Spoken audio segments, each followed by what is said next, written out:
Vamos a dar comienzo a esta pequeña seminario charla con Galligan Sensei, quien muy amable ha aceptado. Para quienes no la conocen, ella es séptimo dan de Iaido de Canadá y es la examinadora de la Zona Central de Canadá. So I introduce you as the Iaido Renshi. Congratulations for your Shinsa. Thank you. If I am correct, you are the, how do you call it in English? The central examiner? Yes. Okay, the main central examiner or something like that. So, la idea del seminario es tener una pequeña charla para mejorar como examinadores y al mismo tiempo poder mejorar nuestra forma de observar y también instruir. So what I said is that like the objective of this talk is to have a conversation and to see if we can improve as an examiners and also as our own practice and as instructors. So, all yours. Okay, thank you. So thank you, Nico, for inviting me, and thank you for the organization for organizing this. I think it's a very important topic, and it's something that we probably don't spend enough time on for many people. Many of the seniors get this kind of training, but as kind of more people become seniors, we have to keep this training up so that we all share the same knowledge. Bien, ella agradece mucho por estar acá presente y por la organización de esta charla, y dice que le parece muy importante este tipo de conversaciones, que la gente que es senior suele tener este tipo de conversaciones o este tipo de entrenamiento, pero a medida que más gente va convirtiéndose en senior, le parece que es importante que continuemos con este tipo de encuentros. So I'll just sort of give you a bit of background about my job as the central examiner and the exams as they run here in Canada and as I've seen them in other countries. Bien, dice que a continuación va a dar un poco como de información sobre en qué consiste su trabajo ahí como examinadora de la Zona Central de Canadá y lo que ella observa en otros países. So in the central region where I'm in Canada, we have gradings usually 2 times per year, and the gradings will go to be honest, as high as we can get a judging panel to sit. So a judge has to be at least 2 ranks higher than the rank that they are judging. Bien, en la Zona Central de Canadá, que es donde ella se encuentra, dice que tienen exámenes por lo menos 2 veces al año, y que siempre tratan de que el grado hasta el que se puede rendir sea el más alto posible, considerando que el examinador tiene que tener por lo menos 2 niveles más que el grado que se está tomando. So for us in this region, in around Toronto, we have a lot of higher ranking people.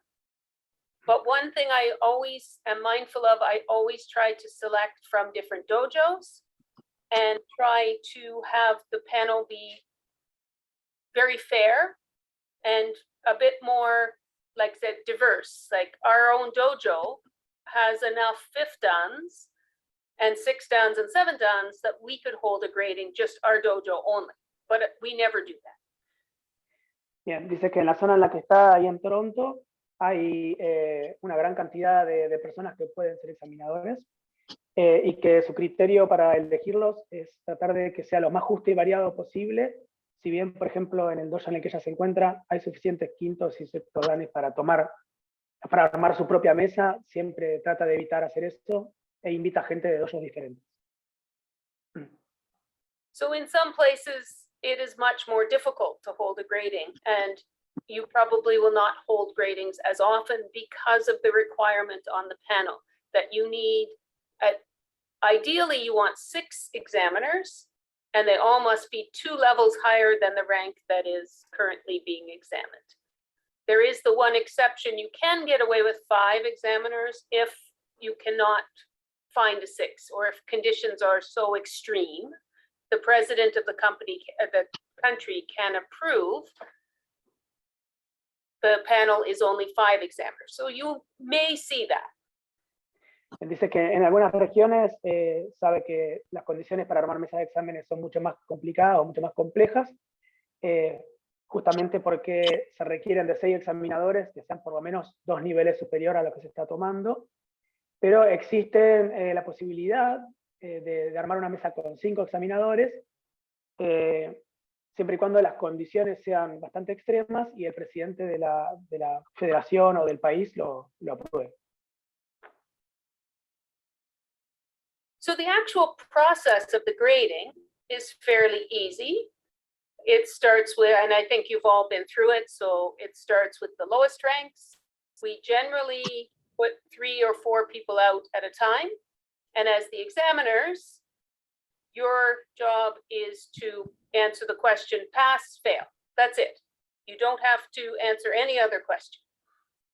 Bien, dice que el proceso de examinación seguramente ya todos y todas lo conocemos, que por lo general se empieza con los niveles más bajos y como examinadores simplemente tenemos que responder a la pregunta de si pasa o no, si se aprueba o no aprueba. And we follow, in Canada, we follow the FIK guidelines, and we generally, we follow the rules that to pass, you must have majority of votes. So for lower ranks, 3 out of 6 judges would be a pass, but at the higher ranks, it must be 4 out of 6 judges. Bien, dice que siguen el reglamento de FIC para lo que son las examinaciones. Para los exámenes más bajos, contener 3 siempre tiene que tener mayoría de votos a favor para pasar, pero en los grados más bajos contener 3 de 6 aprueba, pero en los grados más altos se requiere de 4 de 6. Okay. Okay. So that's the actual technical part of the grading is kind of the easy part. The hard part is how do you become a good judge, right? So we'll run through, and if you have questions or if I'm not clear, please stop. I don't want this just to be me talking. So if people have questions, please ask anytime. Bien, dice que, bueno, el aspecto técnico de lo que es tomar exámenes es muy sencillo, lo difícil o lo complicado es cómo volverse un buen examinador. Y dice que durante esta conversación, si surgen preguntas, que por favor nos animemos a preguntar, a interrumpir, que no quiere que sea como un monólogo solo de ella hablando. So I was writing down some of the things that I was thinking about. What makes a good judge? And I think my first point was do your best. Do your best to be a good judge. Be fair. Be kind and respectful. And always try and improve yourself to be a better judge. Okay, let me see if I can remember the form. Okay. Que estuvo anotando sobre qué es lo que ella considera que hace a un buen examinador, y dice que lo primero que ella piensa es que tenemos que dar lo mejor de nosotros mismos. So, do your best. The second one was, sorry. To be fair, always be fair. Ser justos es el segundo punto. El tercero es ser amables y respetuosos. Y siempre, el cuarto, siempre tratar de buscar mejorar nosotros mismos. So, as I was writing that, I realized that it actually follows something very similar to what I could remember from what the senseis talk about the 5 folds in your hakama. So in the front of your hakama, there are 5 folds, like the pleats. Bien, cuando estaba escribiendo sobre estas preguntas, se dio cuenta que en cierto sentido responden un poco a los conceptos asociados a los pliegues, a los 5 pliegues que tiene la hakama del lado de adelante. So this list is now a little longer for Nico to translate. Oh, okay. So I'll go slow, but the pleats all have a meaning, each one. And they say the 5 folds. So our first one is benevolence or virtue. Bien, dice que cada pliegue tiene un significado asociado. Y el primero es benevolencia. ¿Sí? La primera virtud es la benevolencia. And the second one is righteousness.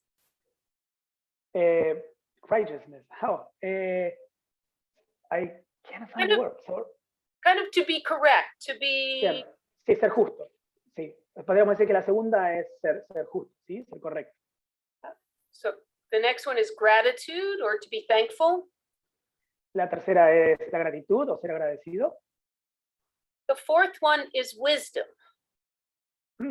La cuarta es la sabiduría. And the fifth one is honesty. Y la quinta es la honestidad. And actually the one on the back is sincerity, or to not break your promise. Y dice que la que está en nuestra espalda, en la parte de atrás, mejor dicho, es ser sinceros, no romper nuestras promesas. So to be a good judge, you need to be honest, and you need to be fair, and you need to know what is the level, where each level exists, so that you can say, yes, they're above here, or maybe no, they're down here. Entonces, para ser jueces o examinadores, tenemos que ser honestos y justos, y tenemos que conocer el nivel que estamos evaluando, como para poder saber si lo que estamos viendo está por encima o está por debajo de ese nivel. So in my list, my first one was do your best. And to me, that means always ask questions, always try and learn. The more you understand, then the better judge you will be. Entonces dice que el primero en su lista era dar lo mejor de nosotros. Y que eso implica que siempre hagamos preguntas, que siempre busquemos aprender y crecer nosotros mismos. So I'm going to tell you what I tell my judging panels when I ask them to come to a judging panel. Because quite often when I ask somebody, the first time they judge, they're very nervous. Dice que nos va a compartir lo que ella suele decirle al panel de examinación cuando ella lo arma. Y dice, porque por lo general lo que nota es que la primera vez que una persona se sienta en una mesa de examinación, se siente muy nerviosa. So what I say to them is that I've asked you here today for your opinion on whether these candidates are at the next level. I want your honest opinion, and your opinion is never wrong, but it's based on everything you know today. Bien, entonces dice que lo que les pregunta, o lo que les dice es que los llamó a estar en la mesa examinadora hoy para pedirles su sincera opinión sobre si los candidatos que hay presentes ese día están ya para el siguiente nivel. Y que su respuesta siempre tiene que ser honesta y siempre va a estar correcta. Y va a estar basada en lo que saben o en sus propios conocimientos al día de la fecha. So the next thing I wrote down was kind of be kind and respectful. And as an examiner, your job is not to fail or try and fail people. Bien, el segundo punto, que es el de ser amable y respetuoso, viene por el lado de que nuestro trabajo como examinadores no es buscar reprobar a los candidatos. So it's very easy or easier to look for mistakes, and it's much harder to explain why you passed somebody. Dice que es mucho más sencillo buscar y encontrar errores que realmente responder a la pregunta de por qué estamos aprobando o pasando a alguien. So as a new judge, many new judges are afraid to pass too many people. They're worried about that because that might look bad on them. But if people are the level, then they deserve to pass. Dice que muchos examinadores, las primeras veces que están sentados en una mesa, están muy nerviosos y principalmente están muy nerviosos de aprobar a demasiada gente, entonces tienden a no hacerlo. Pero están ahí para realmente, digamos, si la persona se merece aprobarlas. So this is where you need to have a very clear idea in your mind where each level lies, and we'll talk about that today. Y es ahí donde viene el punto de que tenemos que tener una idea muy clara en nuestra cabeza sobre cómo se ve el nivel que estamos evaluando, y eso es lo que vamos a hablar hoy. Because when I was at my grading recently, there was actually something that happened that was very unusual. And there were 4 6-dan challengers, all in one group. And they were all very, very good. Oh, do you want to translate? Go ahead. It's okay. Dice que en la mesa que participó última pasó algo bastante inusual, que había 4 sextos danes o 4 candidatos a sextos danes, estaban todos en la misma línea. And it would be unusual for everyone in a group to pass, but in this case, all 4 passed. They were all very, very good, and they all deserved to pass, and they did. Y lo que dice es que bueno, que eran todos realmente buenos, y que si bien es inusual que es en ese nivel todo el mundo apruebe, si los 4 hayan aprobado, en este caso en particular eran tan buenos que el caso fue así, que todos aprobaron. So the job of an examiner is actually very, very difficult. In some ways, I find it easier to challenge as a student grading than to sit on the panel. Dice que el trabajo del examinador realmente es muy difícil, por lo que dice que ella en sí siente que es más sencillo ir como candidato a tratar de aprobar un examen que sentarse a examinar. So I'm going to, let me just see if I can get this. I'm going to try and share my screen. Let's see if this works. So what I want to talk about now is we need to have a good idea of where each level, where is the level, before we can even start to talk about anything specific. So this is just a little bit of an idea in this table of what do we expect from each level? And this table goes from EQ challengers all the way up to nada. Dice que acá tenemos una idea expresada en este cuadro, que es lo que esperamos ver en cada nivel, y va desde primer Q hasta séptimo dan. So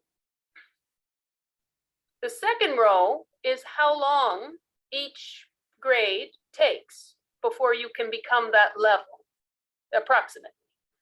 Y la primera línea, la que dice timeline, es la que expresa aproximadamente cuánto tiempo tiene de práctica la persona, o tiene que tener la persona de práctica para poder llegar o rendir ese nivel.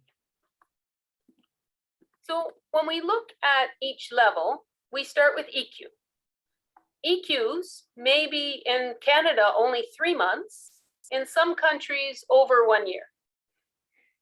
Dice que vamos a empezar con EQ, que en Canadá, por lo general, en 3 meses ya la gente está para rendir EQ, pero hay países en donde puede tomar hasta incluso un poco más de 1 año. So these are all up to the local federation to decide, and they're not part of the FIK guidelines per se.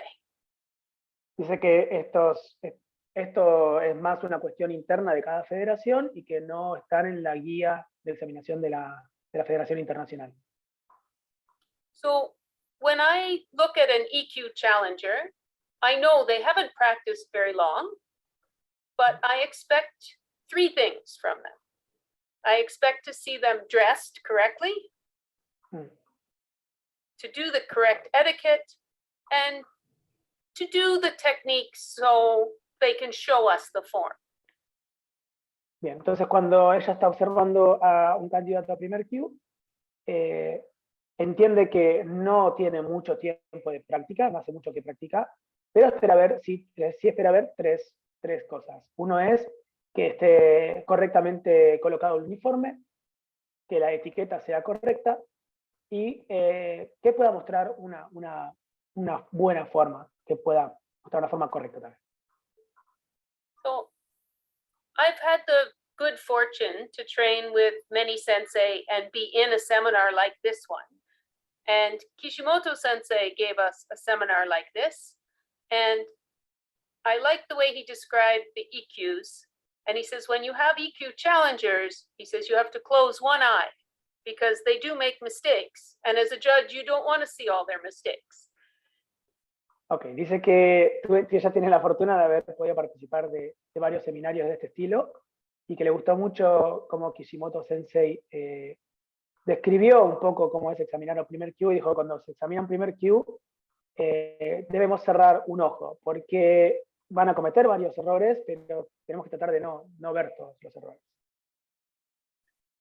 So for the first few ranks, you want to encourage people. You want them to be able to pass the exam, and you want, you don't want to fail all the EQs in an exam. That would not be very good, or it means all the teachers are very, very bad if all the EQs can't pass.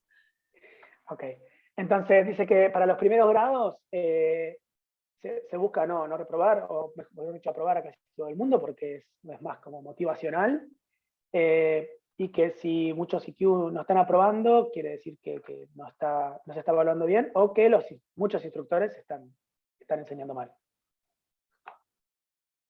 So when we look at an EQ, what would fail an EQ? Bien. And Entonces cuando sorry. Go. No, go ahead. No, que cuando miramos a los candidatos de IQ, entonces, ¿qué es lo que reprobaría o que lo haría reprobar a un IQ? So one of the things, if they forget part of the etiquette or all of the etiquette and they don't show it. En parte es si se olvidan una parte de la etiqueta o toda la etiqueta o directamente no la muestran. So we always teach our students, if they forgot a bow, then go back and redo it, start again. It's Entonces, okay. lo que ellas les enseñan allá a sus estudiantes es que, por bueno, para este nivel, si se han olvidado, por ejemplo, de hacer un saludo, retrocedan hasta ese punto y muéstrenlo, háganlo para mostrarlo. So they must show the etiquette. It doesn't have to be absolutely perfect, but it should be after 3 months, it should be okay. Entonces dice que tienen que ser capaces de mostrar la etiqueta, que no va a ser perfecta en 3 meses, pero en 3 meses de práctica tiene que estar prácticamente bien. Okay. And the other thing that would be an automatic fail here is to do the kata out of order. So you must go, 1, 2, 3, 4, 5. You can't jump back and forth. Y otra cuestión que haría que sea una reprobación automática sería que no hagan los katas en el orden indicado. Por ejemplo, si tienen que hacer 1, 2, 3, 4 y 5, que los hagan salteados y vayan y vuelvan. Tienen que hacerlos en el orden correspondiente. So those are really the only things. The EQ get to choose their kata. So they should be able to pick 5 kata and do them in order. And they should look like a kata I recognize, but it's okay if there's mistakes.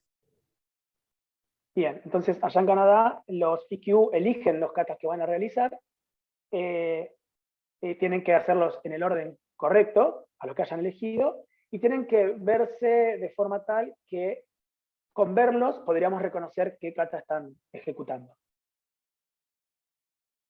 So next, we go to, every time we move up a level, what you can see is whatever was in the previous level still has to be there, but now we want more. Entonces dice que ahora vamos a ver el nivel siguiente, y como veremos, cada vez que subimos un nivel, lo que se pide para el nivel anterior tiene que estar, pero cada vez vamos a exigir un poco más. So if we expect the EQs to show up with their uniform correct, then a Yondan challenger can't have a poor uniform, like something incorrect or tied incorrectly. Entonces, si esperamos que para un EQ el uniforme esté colocado correctamente, para un Yondan no podemos permitir, tenemos que esperar que esté también colocado correctamente. And I always tell my students that if you're at a grading, and some of my senior students sometimes go to help, that it's your job to help everybody with their uniform. So when somebody shows up at the beginning to start their exam their uniform should be correct because everybody has helped them. Entonces dice que en las instancias de examinación, ella le pide a los seniors que si ven a cualquier persona, o mejor dicho, a todo el mundo que vean que tenga algún problema con el uniforme o algo que no esté correcto, los ayuden de forma tal que en esa instancia todo el mundo tenga el uniforme correctamente colocado.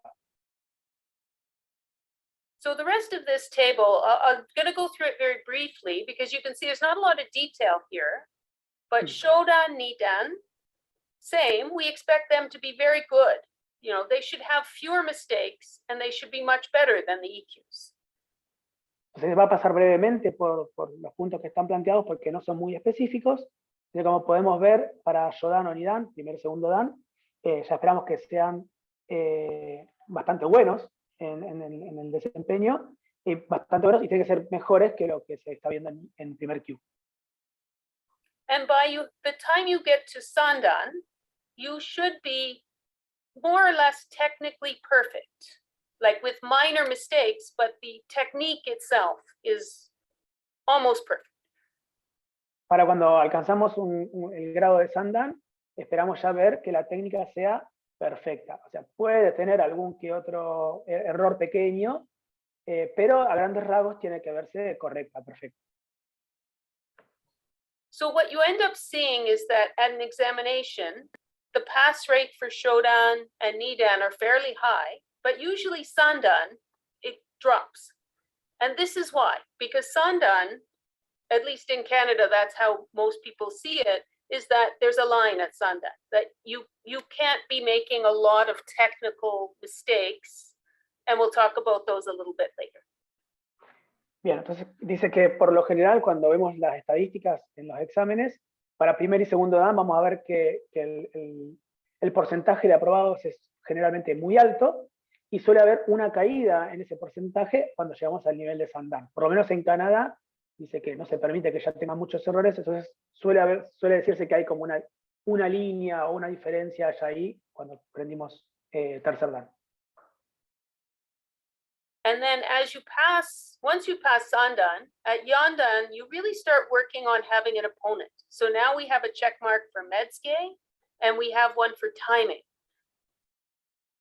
Entonces, para cuando estamos como candidatos para cuarto Dan, ya se espera que estemos practicando como si tuviéramos un oponente enfrente. Por eso es que están tildados las opciones ahí del Metsuke, y también se considera que el timing sea correcto.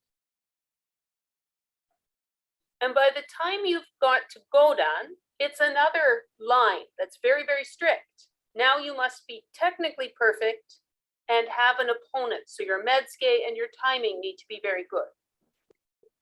Entonces, para cuando ya llegamos a Godan, a quinto Dan, ahí ya hay otra línea más que dice que es muy estricta, porque para esa instancia ya tenemos que tener una técnica perfecta, y por lo cual nuestro Metsuke y nuestro timing tienen que ser realmente buenos. And by the time you're getting to Rokudan, Nanadan, you must show that you understand the kata and that you can demonstrate it with kind of presence and grace and dignity. Y para los exámenes de sexto y séptimo Dan, ya tenemos que mostrar que entendemos el kata y podemos mostrarlo con gracia y con dignidad. Good.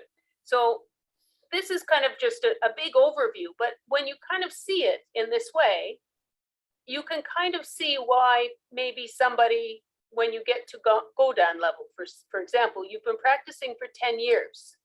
So if you have a mistake that should, a Sandan level should not be making, then you cannot make that mistake, right? So that's why it becomes very strict.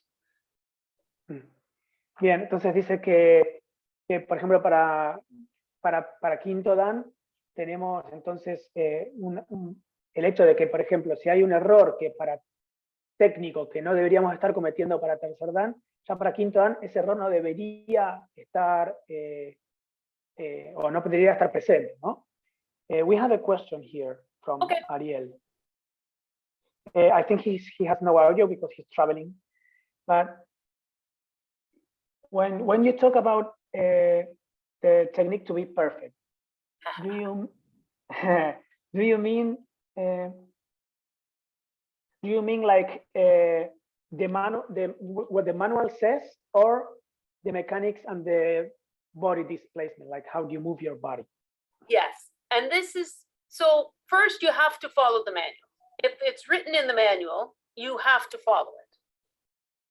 Bueno, entonces lo que responde a esa pregunta, que está en el chat, para los que quieran leerla, es que primero, lo primero que tenemos que hacer es seguir el manual. Si está escrito en el manual, tenemos que empezar por ahí y seguirlo. But this is a very difficult question, and actually it's a very good question. I'm glad you asked it, because when you look, what are we looking for? Everything, what makes a good technique, right? And we can see there's so much to it. You have to have good footwork, good posture, good body movement, good grip on the sword, good sword movement, good timing, and strength and spirit. So there's a lot there. Entonces, dice que ella está agradecida porque aparezca esta pregunta, porque es una muy buena pregunta, porque cuando estamos buscando una técnica perfecta, son muchos los elementos que estamos observando. Entonces está el trabajo de pies, la postura, el movimiento del cuerpo, el agarre o grip, el movimiento de la espada, el timing y la fuerza y el espíritu. So let me stop this. Let's try, I think at this point, why don't we start talking about some of the things in the book and what is correct and what is not correct. Entonces, para esta instancia, nos invita a que empecemos a conversar sobre algunos de los puntos que están en el libro, en la guía manual, para ver cuáles son correctos y cuándo son incorrectos. Okay, so I have a whole series of pictures, and we won't do the poll, we'll just talk about them. Okay. And some of them might be out of order, so it'll challenge me to remember what I was doing. Dice que ahora vamos entonces a ver algunas fotos que no van a estar necesariamente en orden y que bueno, vamos a hablar, que no vamos a hacer una encuesta que teníamos preparada, sino que vamos a conversar directamente en lo que estamos viendo. So in the back of the white manual, and I left my book in the dojo, otherwise I would show you the book right now, but I have it on my phone.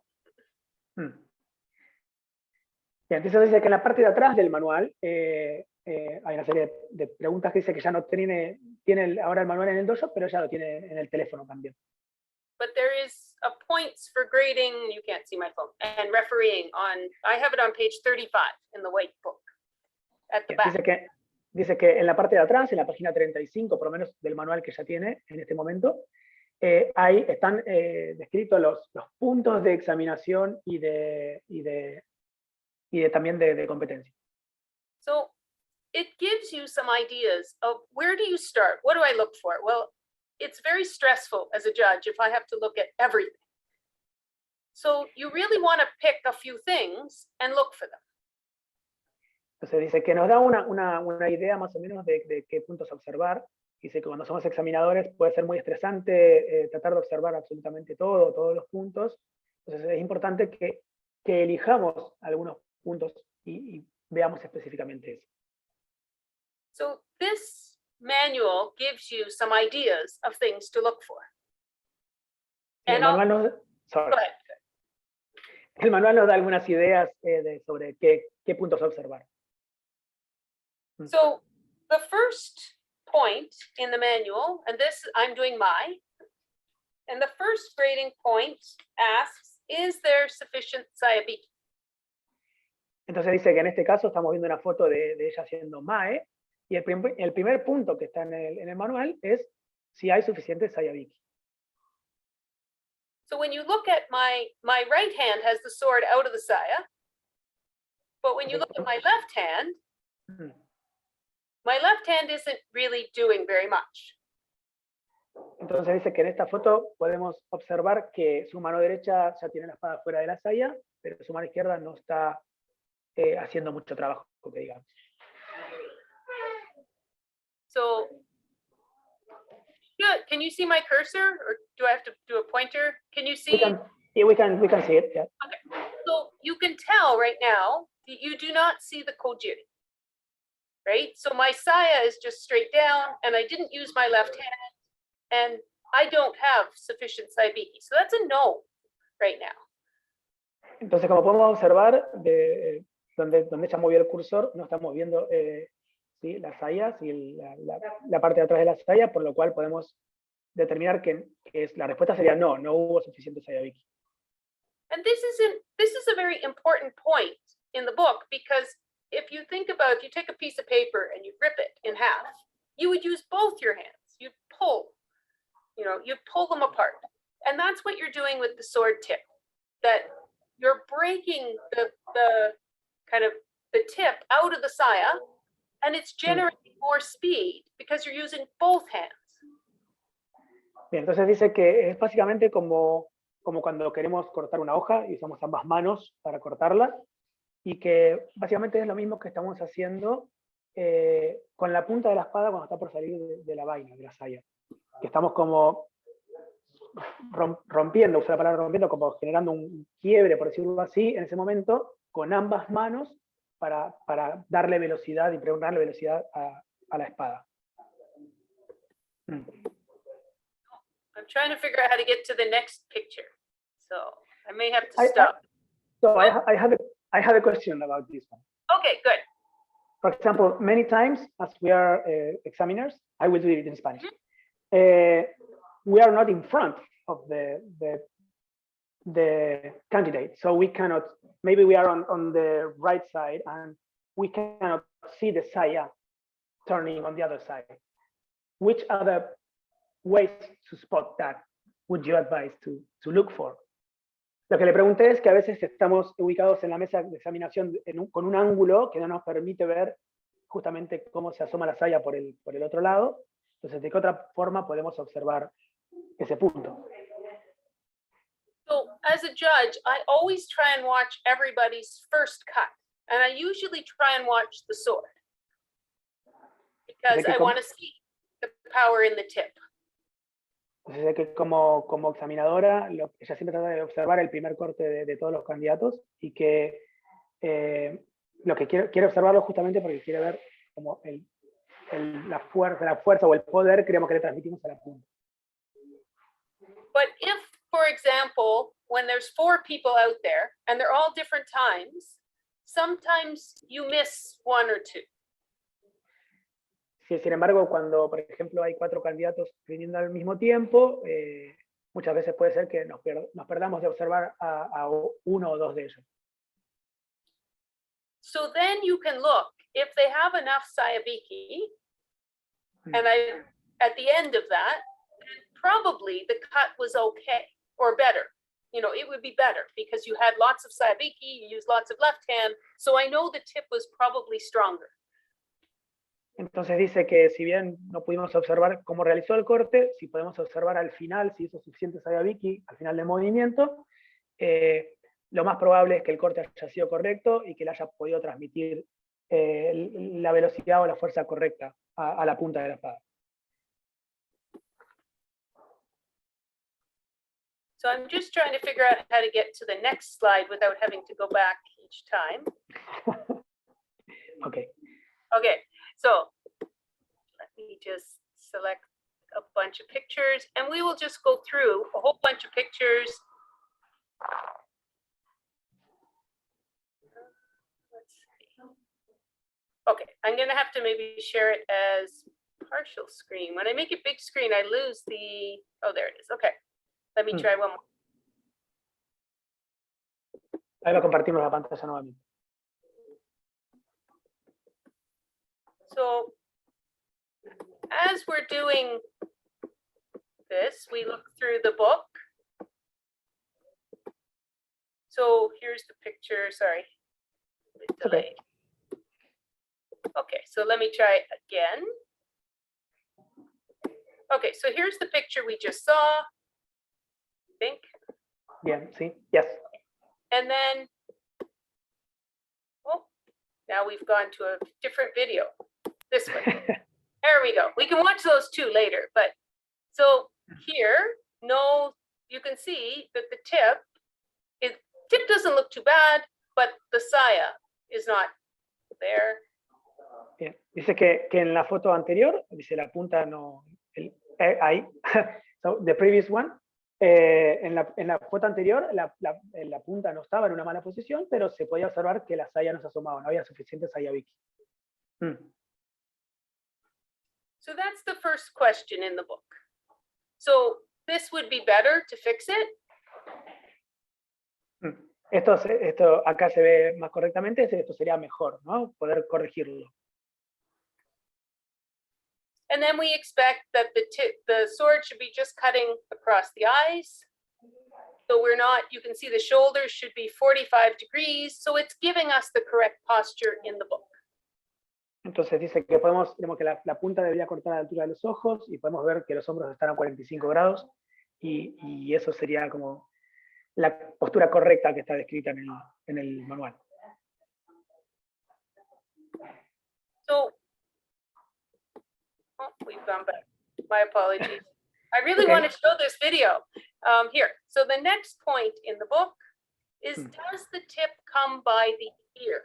And does it come back in a thrusting motion? Entonces dice que el siguiente punto en el libro es si cuando llevamos la espada hacia la cabeza, hacia arriba de la cabeza, pasa por encima de la oreja. Y si lo hace con un movimiento como si estuviésemos haciendo una estocada. So this one is kind of difficult because it doesn't say how close to the ear. Nobody's ever told me. But when you look at this picture, would most people say yes or no? Is that close to my ear? Ok, entonces dice que este punto es un punto un poco más difícil porque nunca le han dicho específicamente qué tan cerca de la oreja tiene que pasar. Y pregunta si, por ejemplo, en esta foto en particular sería un sí o un no, si consideramos que está lo suficientemente cerca de la oreja. Oh, I've got it. So as a judge, you know, does it come near the ear? Does it come back close to the body and in a thrusting motion? I can't give you an exact answer, but when I look at this picture, I would have to say, no, that's not near my ear. Entonces dice que como examinadores tenemos que observar si pasa cerca de la oreja, y en este caso no puede dar como que no puede dar una respuesta concreta, pero bueno, puntualmente en esta foto diría que no está pasando cerca de la oreja.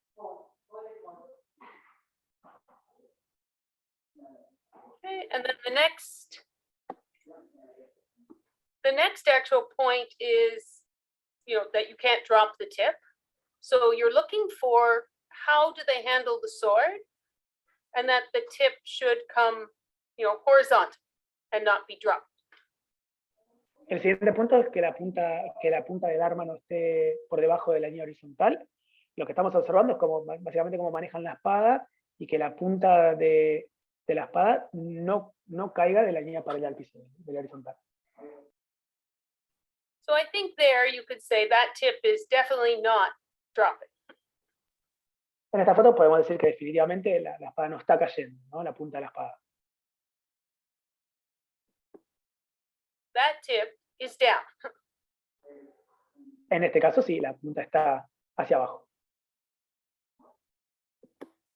Now, you will quite often see a little bit down. Dice que seguramente con frecuencia vamos a ver que la punta está un poquito hacia abajo. So, EQ, I'd have no problem. Shodan, no problem. Nidan, no problem. Sandan, it becomes our first place where now we have to think, does this, you know, does it match the book? Now, in this example, it's only a little bit down. It's not really down. And if the student did everything else perfect and showed me this, I would probably pass them still.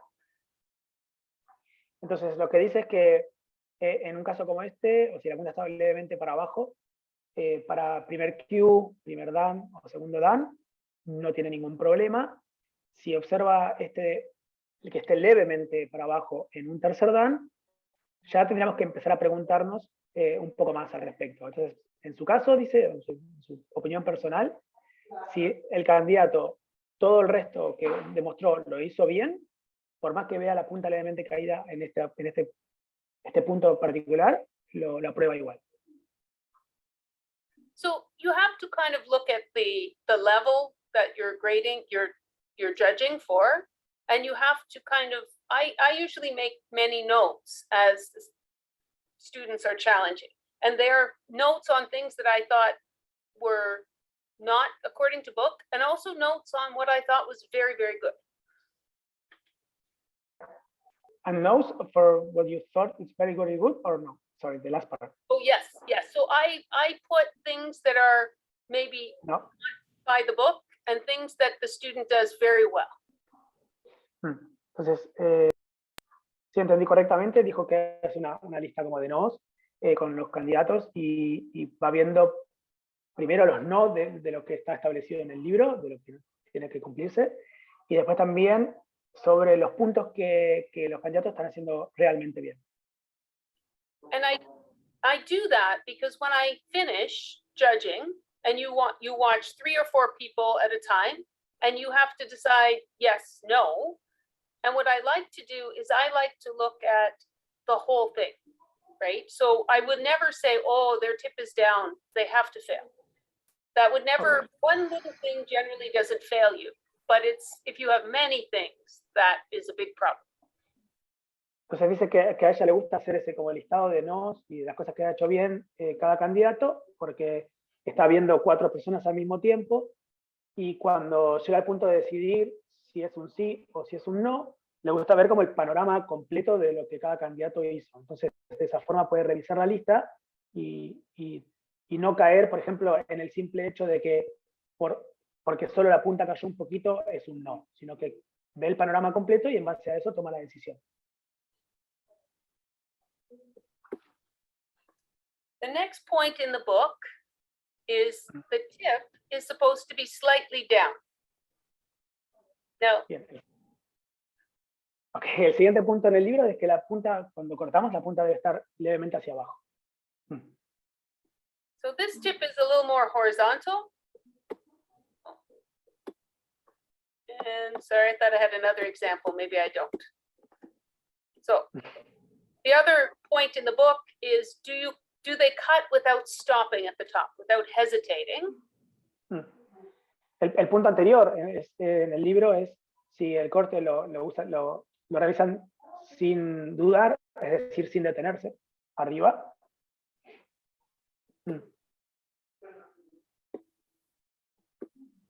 And this is just many examples of mine. And I've jumped to a Kenagashi. I think these pictures are not in order. It's okay. So my apologies. Pido disculpas porque las fotos no están en orden. But as you're looking at each kata, what you're trying to look for are the points that are written in the book. So, and especially if you go to the grading section, what the first point for a Kenagashi is, does the block check the upper body? Ok, entonces dice que, digamos, si buscamos en el manual nuevamente los puntos que son la guía para los puntos a observar durante una examinación, el primero en un Kenagashi es si el bloqueo, sorry, there's a question, but later. Si el bloqueo efectivamente está cubriendo la cabeza y todo el cuerpo. There's a question in the chat. Okay.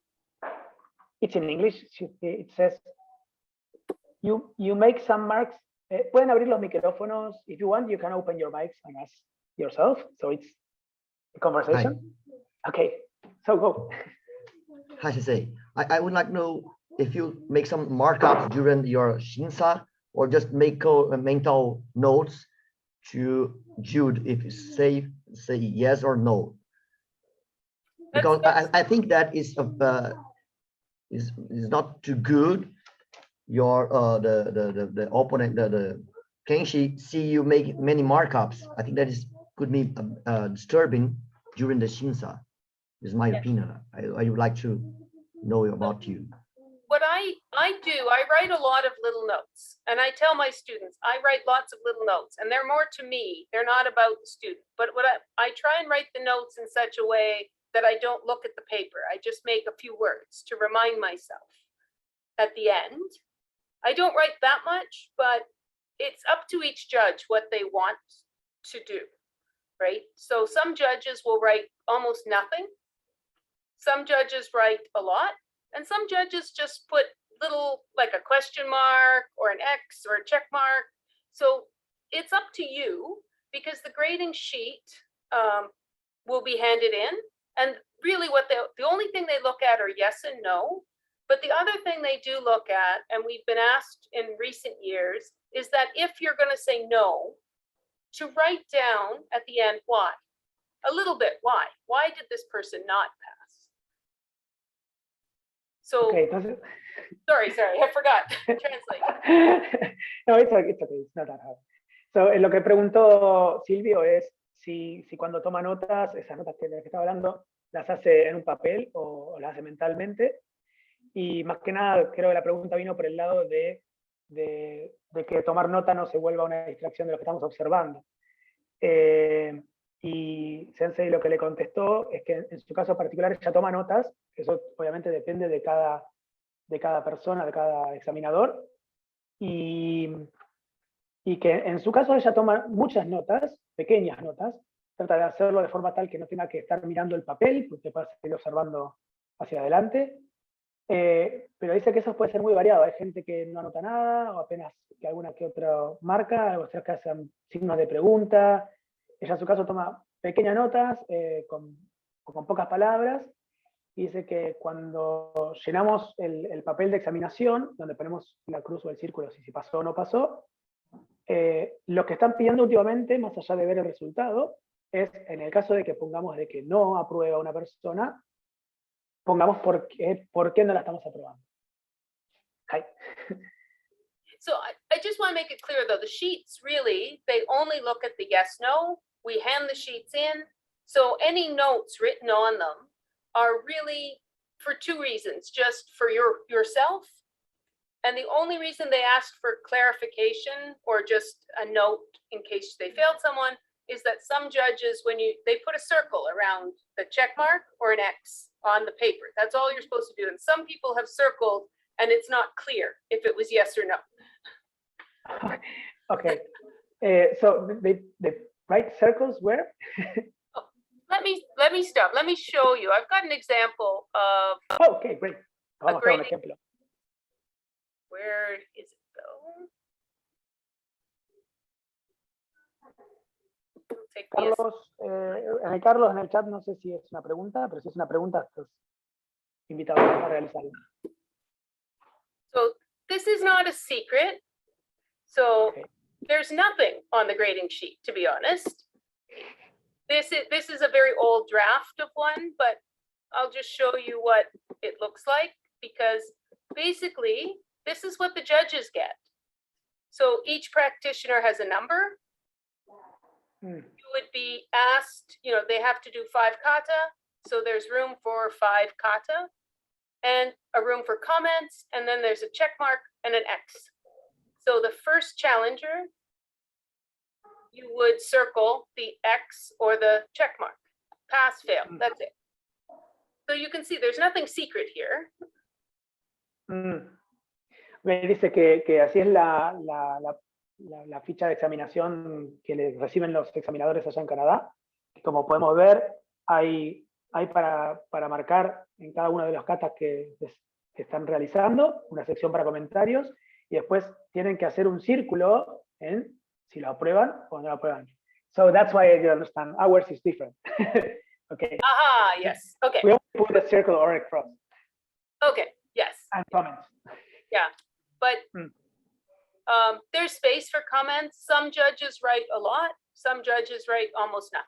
And it's more up to you, but also at the end, see, like I would hand this whole page in. So you might sometimes have 20 people judging. So I might have 2 or 3 pages. And sometimes personally, like you want to try and make it all very, very fair as well. So I try and make little notes too, to kind of remind myself as I go along, well, what did that person do? What did that, so it's my way of keeping track. But each needs to do their own way. And I have a question. Do you write everything in this sheet of paper? Or do you have like a blank sheet of paper besides you and you take Just extra that notes there? Just one, that's all you have in front of you is the judging paper. That's it. Okay. Since it's Norman, if a student fails for poor technique or something that's not clear to those from his school watching, is that information, could that information be shared to the sensei for improvement? In general, it is like that kind of information doesn't go back. So one of the things that really, the other thing that I think is important is that, like I said, that a judging panel is giving their opinion, and that is their opinion in that moment. And how they judge should be, in some ways, we keep it confidential for that reason, that if they wish to share it, then that's their choice. But just so that, students can't be angry at a specific judge or that information. So that information should come back to you, but it doesn't always that specifically. In general, what I will say is that if there is something that is seen in one sensei's students, quite often the judging panel will go talk to that teacher. But you're right, that specific information doesn't come back to you. It's supposed to come back through your sensei. And then if your sensei doesn't have an answer for you, then to find other people on the judging panel and talk to them. And generally that's what we tell people to do is after the panel, go find the judges and ask them, especially if you didn't pass, why didn't I pass? Do you have any advice for me? And most of the time they will give you something. And sometimes they'll tell you exactly why they didn't pass you, and it might have been something like, oh, you didn't do the rejo. It was something very, very specific, or it could be something more vague, like, oh, I think you need more spirit, which is a hard thing to take away and make it, how do I have more spirit? Those kind of things. Okay. That was long. Oh, sorry. No, it's okay. It's okay. I asked in the chat if they need translation of that or not, because it was a long answer. So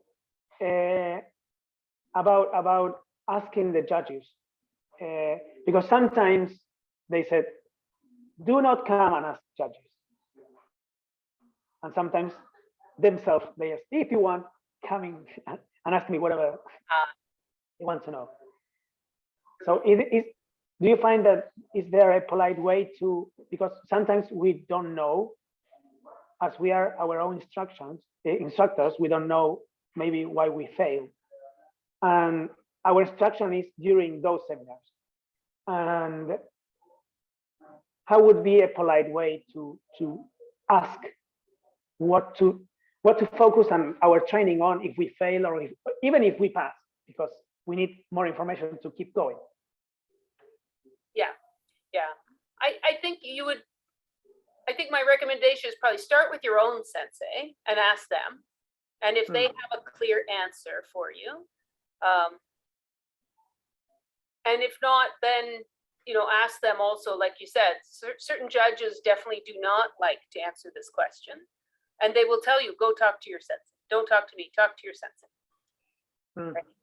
So in general, I think most of the time, like if you understand where the next level is, and you understand kind of what, and this is what I was trying to get to today in this talk, is what is the next level, or what is each level, and then what are the milestones you really need to show, and maybe we should move on to some video and we can discuss it while watching some people. Okay. Pregunto bien rápido, ¿alguien necesita traducción? Porque si estamos todos entendiendo, va a ser mucho más rápido y mucho más sencillo seguir hablando en inglés todos. Pero si una persona por lo menos necesita, por favor avíseme y continuamos traduciendo todo. Sí, háganmelo saber de alguna forma, en el chat pueden escribir. Bien, Patricio, si querés, bueno, entonces continúo traduciendo. So, I ask if they need translation. So, a little bit, yes. Okay. So now we are going to see some videos. Ahora vamos a ver algunos videos. Vamos a proceder a ver algunos videos Dice que lo que dijo antes, mientras ella prepara el video, es que justamente lo que queremos llegar a esta charla es que podamos conocer qué buscamos o qué se espera en cada nivel. Okay, so I don't know how well the video is going to work. So what I'm going to do, all this video, I don't know any of these people, but I found their videos on YouTube. So Sensei, sorry, in the chat, there's a comment that says like many people here in Latin America who don't have higher ranks than us. So that's maybe our main, how do you say, our doubts come from there, because as practitioners, we don't have much guidance sometimes, not that often at least, and as instructors, we may doubt if the instruction we are giving is what they need right now, and maybe it's not something we are looking for, but maybe they are not looking for it yet. Yes. And also as judges in the judging panel. Exactly. Yes. And it's the more you understand and the more you train, the easier it becomes, because you get more confidence, because you know, when we look at those pictures today, you can see some of the grading points and see what to look for. So I think the other thing I'll say, and I've said this to you before, Nico, if people want to ask me and send me video, I'm very happy to give you comments. Lo que dijo es que a medida que vamos practicando, vamos a ir ganando cada vez más confianza, y eso nos va a ayudar mucho en nuestra situación, para quienes no tenemos grados superiores al nuestro.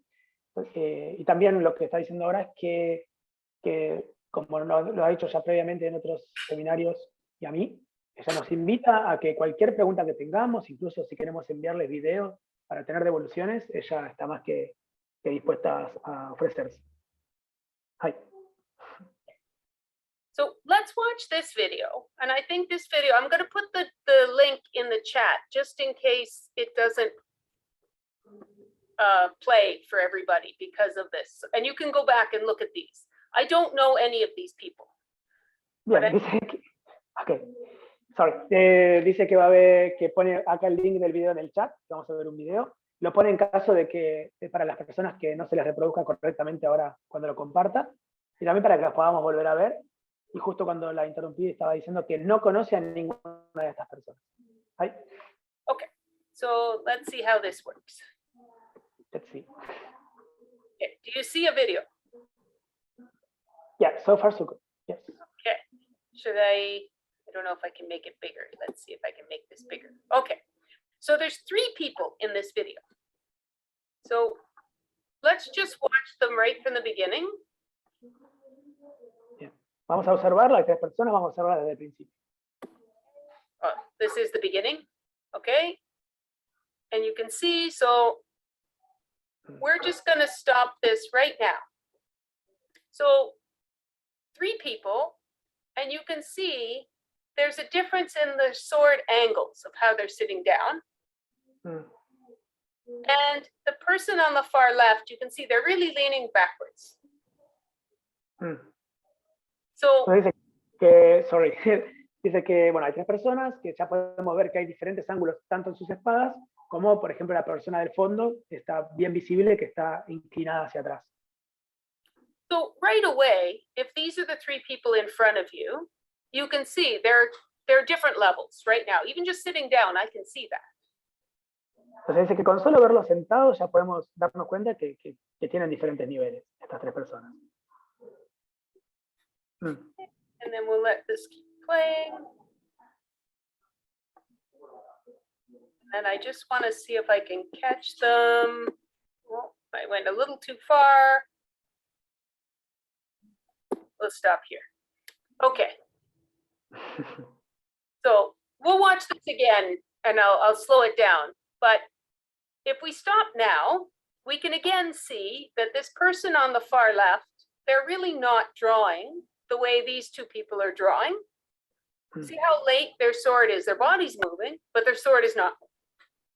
Entonces dice que si los vemos en esta instancia, ya podemos observar que, por ejemplo, la persona del fondo prácticamente no desenvainó, que si bien su cuerpo se ha movido, no no está desenvainando, por lo menos comparado con las otras dos personas. So you see the woman in the middle, her sword is about the right height, but she's leaning a little bit forward. La persona del medio, si bien la espada está aproximadamente a la altura correcta, está un poco inclinada hacia adelante. And then this person on the right, his sword is a little bit too high, but he's right at Sayabanati, which is good. Y la persona que está adelante, si bien su espada está un poco alta, su mano derecha está un poco alta, está en el punto el Sayabanare, y en ese sentido está bien, está correcto. Okay, so I'm going to back this up. We're just going to let them draw, and then I'll stop it again, and then we'll see if they did enough Sayabiki and see what we think of their draw. O sea, va a poner de nuevo va a ponerlo ahora en movimiento para ver cómo desenvainan, y vamos a ver si hacen suficiente Sayabiki y cómo es el desenvaine.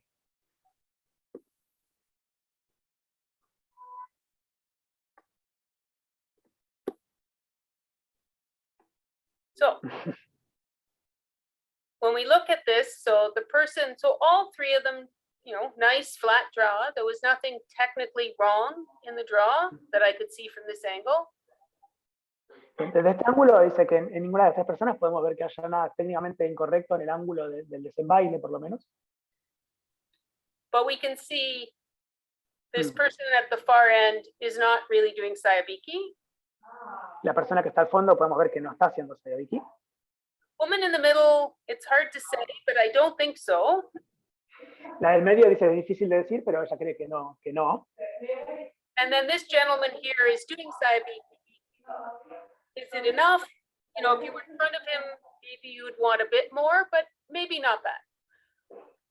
Bien, entonces dice que la persona que está enfrente sí está haciendo Sayabiki. Ahora, si es suficiente o no, por ahí estando de frente podemos observarlo mejor, pero que probablemente no esté mal, esté bien.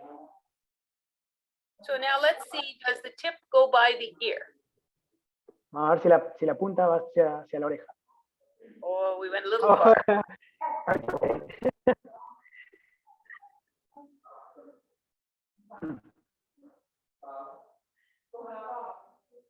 Here, we'll watch this in a bit slower motion.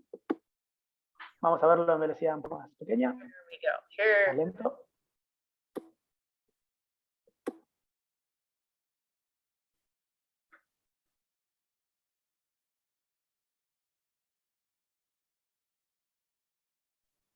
And we'll Okay. stop.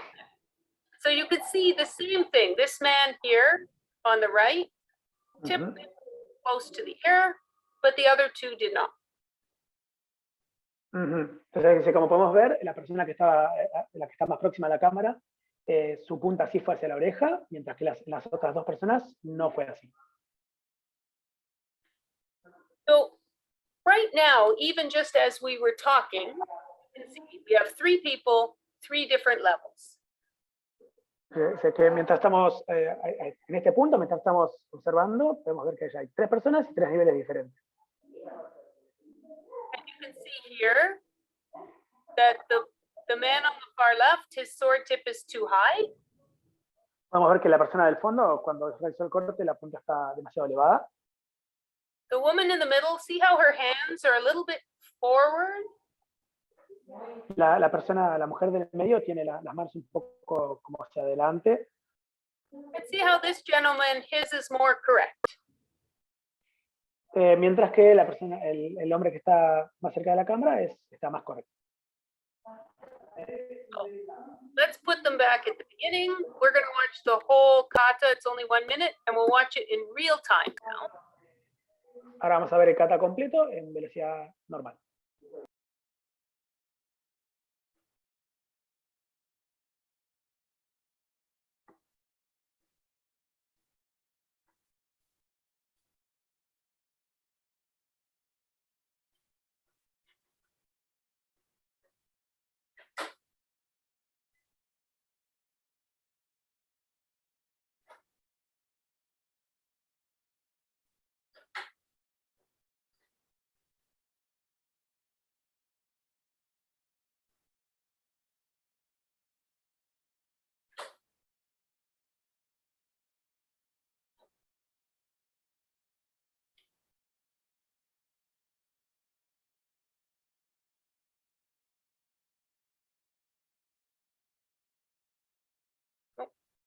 and we've gone too far.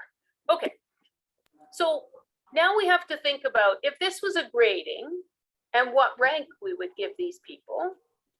You know, what rank do we think they are? Well, this gentleman on the far left, he had a lot of mistakes. Entonces dice que lo que tenemos que preguntarnos ahora es si esto fuese una examinación, qué grado le adjudicaríamos a cada persona. Dice que la persona que está al fondo tuvo varios errores. So this would be something that you would often see at EQ, maybe Shodan level. Entonces, lo que hizo la persona del fondo es algo que podemos observar generalmente en EQ, quizás en un primer dan. This woman in the middle, she has a lot less mistakes.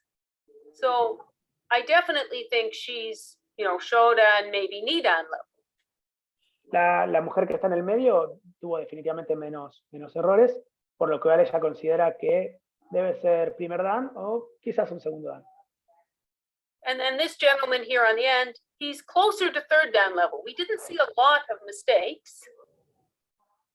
Y dice que el hombre que está a la derecha no hemos observado casi ningún error y está mucho más próximo al tercer dan. So the one thing that I think he had a big mistake at the beginning, his sword was too high. Se dice que el único error que ella consideraba, por lo menos, que fue grande, fue que al principio su espada estaba muy arriba. And the one other thing that most judges look for is these are cuts. Do you really think that this is a cut? Would it cut something? Y lo otro que muchos examinadores buscan observar o se preguntan es, si esto que acaban de observar definitivamente es un corte, si eso hubiese cortado algo. So let's look at them one more time. I hope I put it back in fast motion. Vamos a verlos nuevamente, velocidad normal. So look at the two cuts.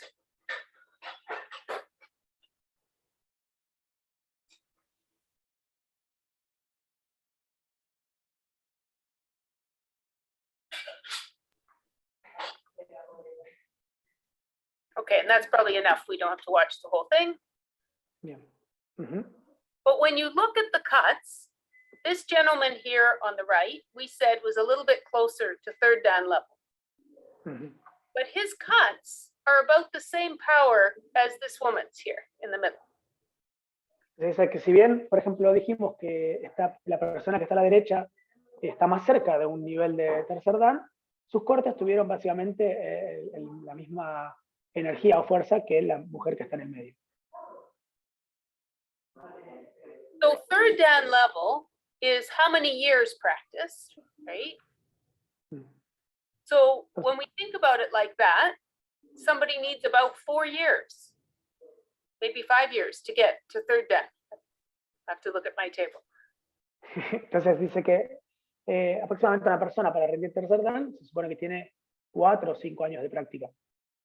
So when I judge these people, I think he might not pass a third dan exam, I think, for one technical mistake and because he doesn't have very much power. Se dice que si tuviera que examinar al señor de la derecha, probablemente no aprobaría tercer dan porque tuvo un error técnico y los cortes no tienen como suficiente fuerza, energía.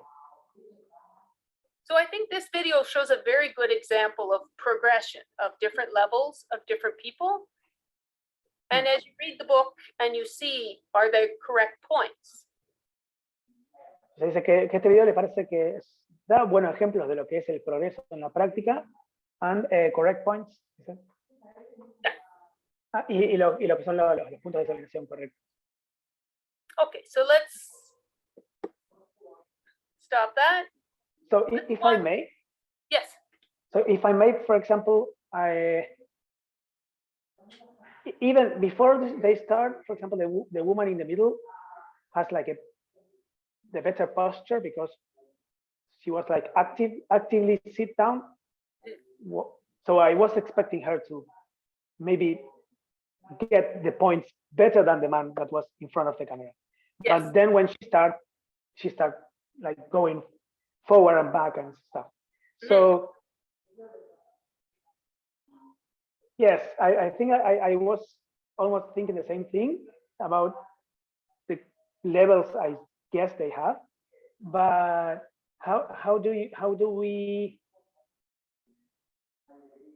for example, the woman in the middle, how do we consider about the importance of the mistakes she made, for example? As she was in the middle, it's difficult to say. Well, when I look at the mistakes she made, she didn't make that many big mistakes, right? Like to be honest, I don't know her, so I don't know how strong she is or what she looks like, right? She looks young, but maybe she's not going to be as strong as the two gentlemen beside her. That's what I would expect. So I would expect her cuts, like you said, to be, I thought they looked okay for her, right? I wouldn't expect her to be twice as powerful as everyone else.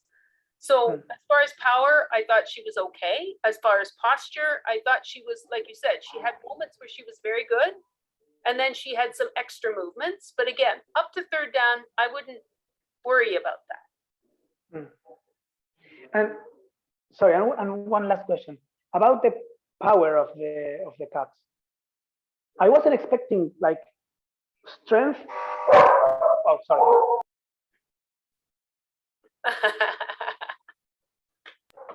Sorry for that. Now it's not Zoom days, so so I wasn't expecting like power per se, but they look like they were like lowering the blade while they were like, they didn't even let it go down by itself, like they were stopping it. Yes. More. Yeah. So, and this is where you will see differences in the judges, where this is one thing that you do want to see. At the beginner level, you're just trying to learn the motions, but you should also be trying to cut. So learning the motions, I think, is okay up to second dan, but by third dan, you should have a cut that looks like it would cut something. It doesn't have to be something very, very strong, but if I put a piece of paper there, you know, if you just put the sword down perfectly, maybe that's not a cut, right? So they should be getting faster. But again, it's not an absolute requirement at third dan to have lots and lots of power. Bien, entonces lo que básicamente le pregunté es por el tema de que parecía que estaban, no solo no se veía fuerza en el corte, sino que estaban como desacelerándolo inclusive. Y dijo que incluso hasta segundo dan le parece correcto que estemos aprendiendo los movimientos técnicos correctos, entonces no espera ver ningún tipo de fuerza, por decirlo así, en el corte. Para tercer dan ya espera que luzca como un corte, entonces no un corte que necesariamente sea fuerte, pero sí que si consideramos una hoja de papel enfrente, definitivamente la corte. Entonces no necesita, si lo bajamos como muy, tratando de bajarlo perfecto, pero no cortamos, no lo va a atravesar. Pero sin mucha fuerza podemos cortarlo de todas maneras. I have heard some sensei, so I brought a boken just to talk about this, and I can't really practice in my house without breaking something, but some sensei say by shodan level, a couple things. You should be center, right? So if your sword is over here, that's incorrect. By shodan, you should be able to at least bring the sword to the middle. Algunos sensei dicen que para el nivel de shodan, de primer dan, tenemos que ser capaces de poner la espada en el centro de nuestro cuerpo cuando está arriba de la cabeza. Que no tiene que estar hacia ninguno de los dos lados. And then you should start working on having correct grip. So you probably will not have a correct grip for many years when you start. So it doesn't have to be perfect, but the grip gets better and better and better. So by third dan, you should be able to hold the sword, swing the sword, and it should be more or less correct. Entonces dice que a partir del primer dan, espera que empecemos a trabajar un poco en la forma de tomar la espada, en el grip. Y dice que si bien nos va a tomar muchos años y mucha práctica tomar la espada correctamente, para tercer dan ya se espera que podamos tomarla lo suficientemente correcto como para poder, ¿cómo decirlo?, mover la espada de forma correcta, así, abanicarla o cortar de forma que se vea correcta. So let's look at, I have a couple other videos to share. There's a question in the chat about how much do we have to consider the how old people are? Oh, the age. So The age. what I tell this to my students too. So first, age isn't really a consideration, but at the same time, when you look at somebody, you kind of get an expectation that if I expect you to really be trying to cut something, then when I look at you, if you're 20 years old or you're 90 years old, what you're going to do is going to be different. So what I expect is the best from you, like you said. So if you're 90 years old and showing me your very best, then that's good enough, right? That's all you can do is your very best. So the age factors in, but it kind of doesn't. Dice que si bien la edad no es un factor en consideración, sí sucede que, por ejemplo, si está viendo dos personas, una de 20 años y una de 90, va a esperar ver diferentes fuerzas en el corto, diferentes movimientos. Entonces, dice que lo que espera de cada uno es que muestre lo mejor de sí, que dé lo mejor de sí en el examen, y eso es lo que dijo anteriormente también. Sensei, on that note, as we get older, but if say go for fifth dan or higher, are there concessions given to the age or physical ability because someone's older, or do they still expect those levels to be there within the kata? They're a little bit of both. So, I mean, obviously, if somebody is, injured or they're wearing a brace on their leg, they're going to have problems moving a little bit or something, right? So you have to understand that. But at the same time, they are expected to have correct form within, if it's a little off, maybe because they're older and their posture, they can't bring their shoulder back or something, then that would be, you could see that as they moved. It's everywhere, right? They can't fix that. So that kind of thing would be, like I said, there would be some forgiveness for that. But at the higher levels, the big thing is that you can never have an opening, right? So you cannot let your opponent come in. So that is still expected. And one of the things that one of the other sensei said, it doesn't matter how fast or slow you move. If there's no openings, there's no opening, and the opponent can't come in. So I interrupt. Entonces, lo que acaba de preguntar básicamente es también sobre la consideración de la edad y de qué tanto considerar en cuanto a la postura. Y lo que Sensei contestó fue que hay cierta consideración a la postura, porque cuando vemos a una persona, por ejemplo, mayor, probablemente cuando la veamos moverse vamos a poder darnos cuenta que quizás no puede llevar sus hombros hacia atrás y no puede, por ejemplo, tener una postura quizás tan correcta como una persona más joven, pero que igualmente, más allá de las consideraciones de la edad que se van a tener, a medida que se evalúan grados más altos, también lo que se espera, y eso sí se espera que suceda, es que no haya demasiadas aperturas, digamos, como que no haya tantos momentos en donde se le permita al oponente poder atacar. Entonces, eso sí se espera más allá de la edad o de las consideraciones que la edad se tenga, de que se tiene que mantener. So I would say even up to probably third dan, if you saw someone who was older and, they're very close to the level, but, if they were 20, I would say no.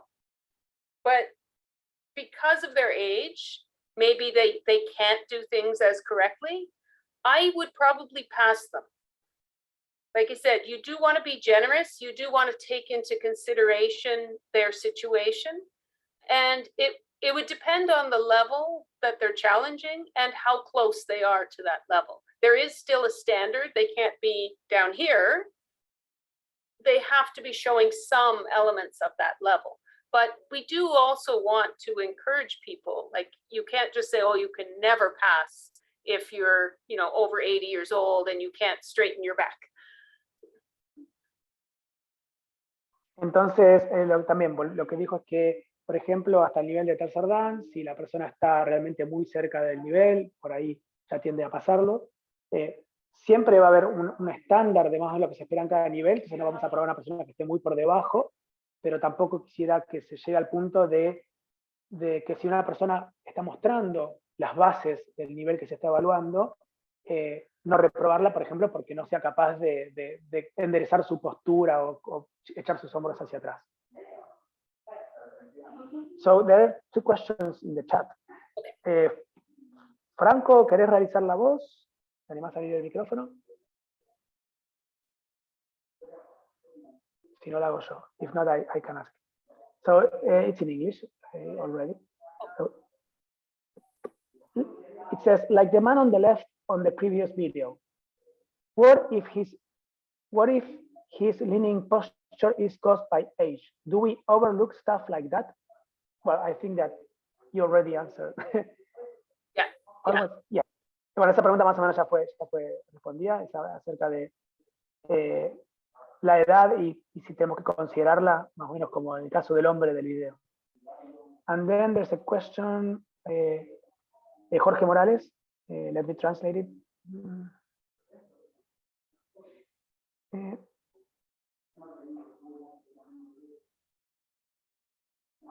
He wants to know about people who has examination standing, like Tachiwasa. So how to evaluate the movements with the katas like Mae. Do they have to do those katas? What we do in Canada actually is they don't do any katas that are not standing. So, for example, if there's no koryu and it's only seitei, they would start with number 5. Bien, lo que está diciendo es que en Canadá por lo menos lo que hacen es que cuando una persona tiene que rendir de pie, directamente no, digamos, va a empezar desde el kata número 5, no le van a tomar ninguno de los katas que se hacen desde ese examen.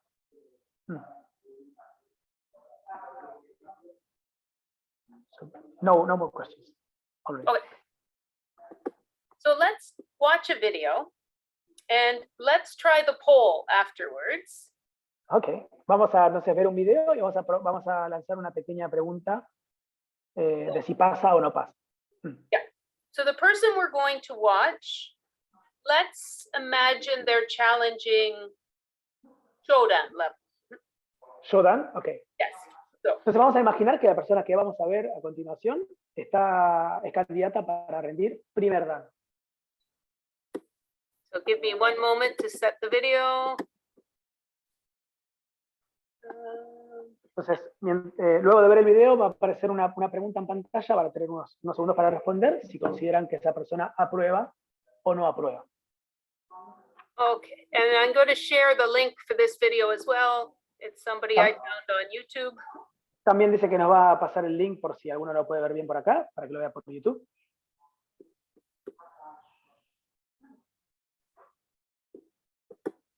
Te dejaron una pregunta en el chat, Nico. Sí, pero quería...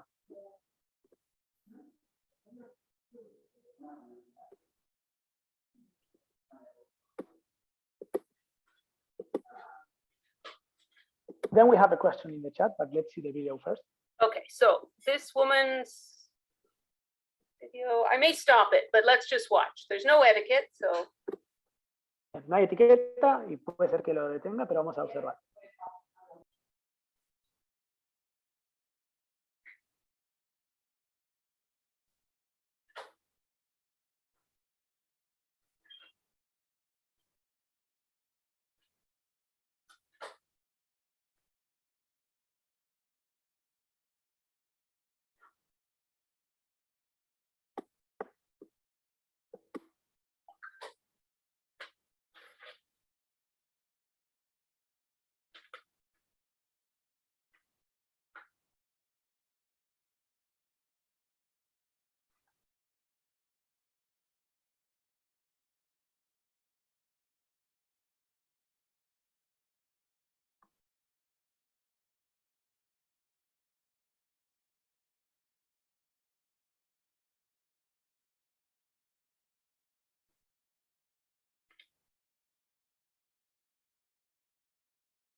Okay, we're going to stop there. We saw 3 katas. Bien, hemos visto 3 katas, vamos a parar acá. Do you want to run the poll now? Yes. Vamos a entonces a hacer una pregunta, por favor, si pueden responder por sí o por no, si consideran que esta persona aprobaría primer dan.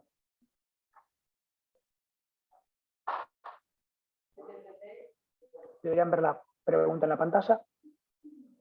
Ahí empezaron a pegar answering. 7.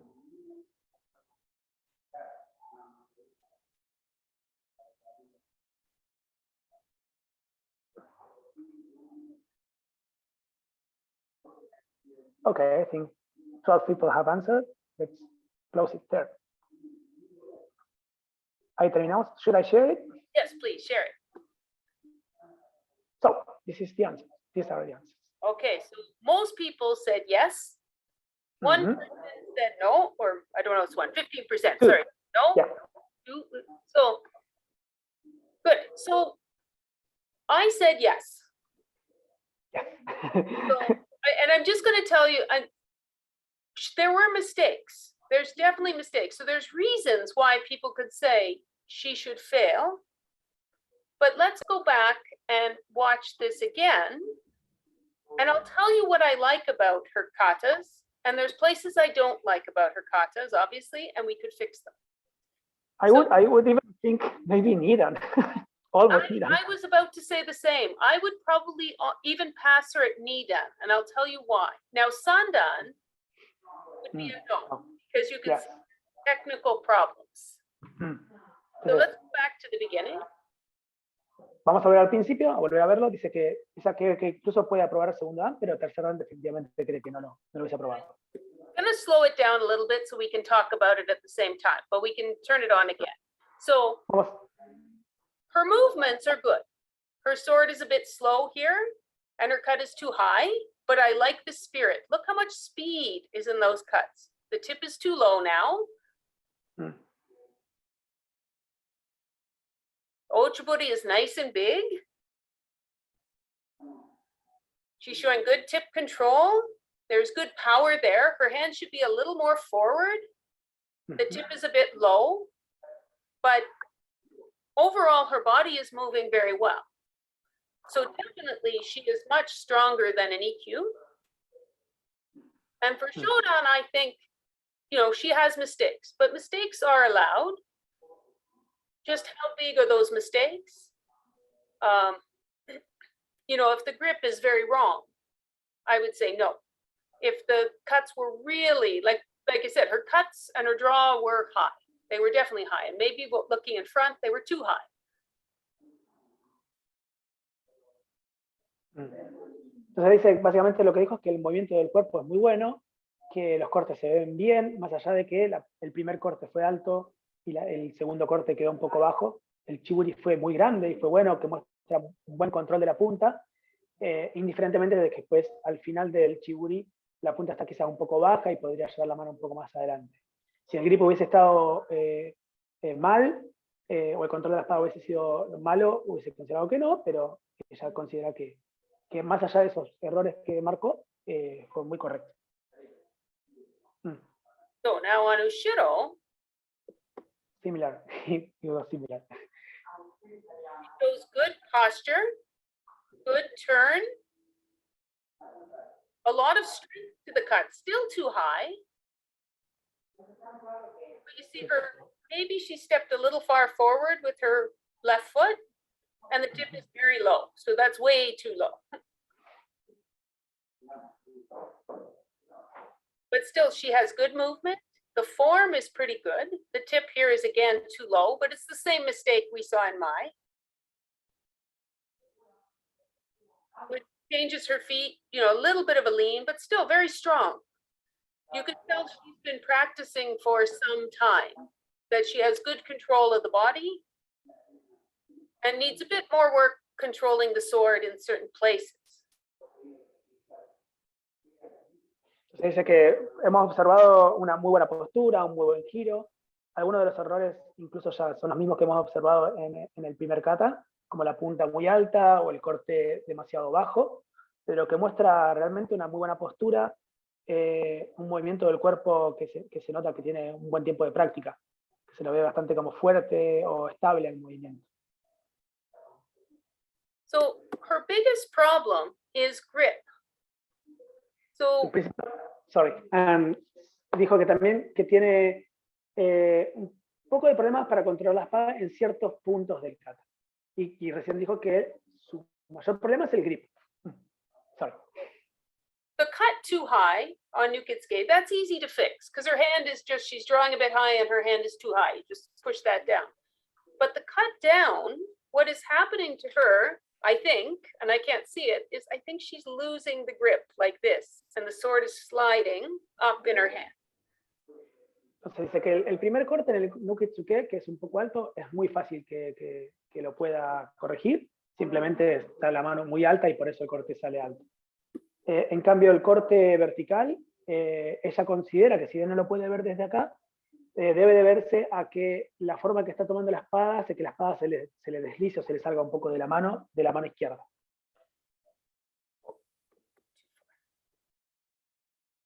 So as we watch her hands, Vamos a ver sus manos. as the left hand comes on the sword, but see right there at the bottom, and this is something I usually look for at this moment, I look to see that the sword is slightly down, but not too far. O sea que en este momento ya una de las cosas que suele observar es que la espada esté levemente hacia abajo, pero no demasiado abajo. And usually what happens is the left hand grip is not enough, and the sword is sliding out of their hand. Y lo que usualmente sucede cuando vemos esto es que el grip de mano izquierda no es lo suficientemente bueno y por eso la espada se está como deslizando un poco fuera de su grip. But if she fixed that grip and she fixed those other problems we pointed out, she is getting close to third dan level for her body movements are very good. Pero que si logramos que esa persona mejore el grip de su mano izquierda principalmente, va a estar realmente muy cerca de lo que es el nivel de tercer dan, porque el movimiento de su cuerpo es muy bueno.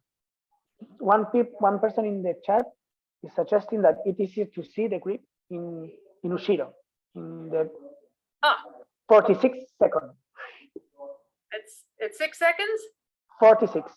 46. Oh, thank you. There. Okay, close. I'm very close. Yeah. There. And maybe if I make it a bit bigger, we can see her hand a bit more. A little bit hard to see, but definitely her left hand needs to push down more. And that there might be a problem with grip. Definitivamente dice que su mano izquierda debe empujar un poquito más hacia abajo y que tiene que mejorar un poquito el grip. So this is something she definitely needs to fix to get to third dan for sure. And if her grip was better, I think, knee dan very clearly. I probably would pass her at knee dan because some of her other elements are so strong. So let's watch a kata. Let's go on to one more kata that we haven't seen. Look at her body movement and don't just look at the sword. Dice que veamos los movimientos de su cuerpo y no veamos solo el movimiento de la espada.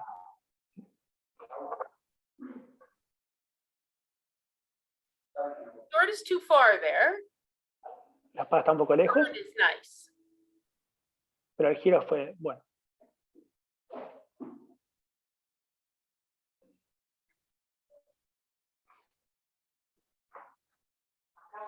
So if we watch that again, she's also showing some elements I look for at fourth dan, and that is the medscape, the look. Dice que incluso estaba mostrando algunos elementos que ella busca hasta en un cuarto dan, como por ejemplo el metsuke, la mirada. She's really seeing two people. She looked, so she's a bit late there, look. And I like this, the look now, medscape, grip, cut. And the time there is very nice. Entonces que realmente esta persona está mirando a dos oponentes, si bien se demora un poquito a mirar el de atrás, le gusta mucho cuando vuelve a mirar el de adelante y el timing es muy bueno.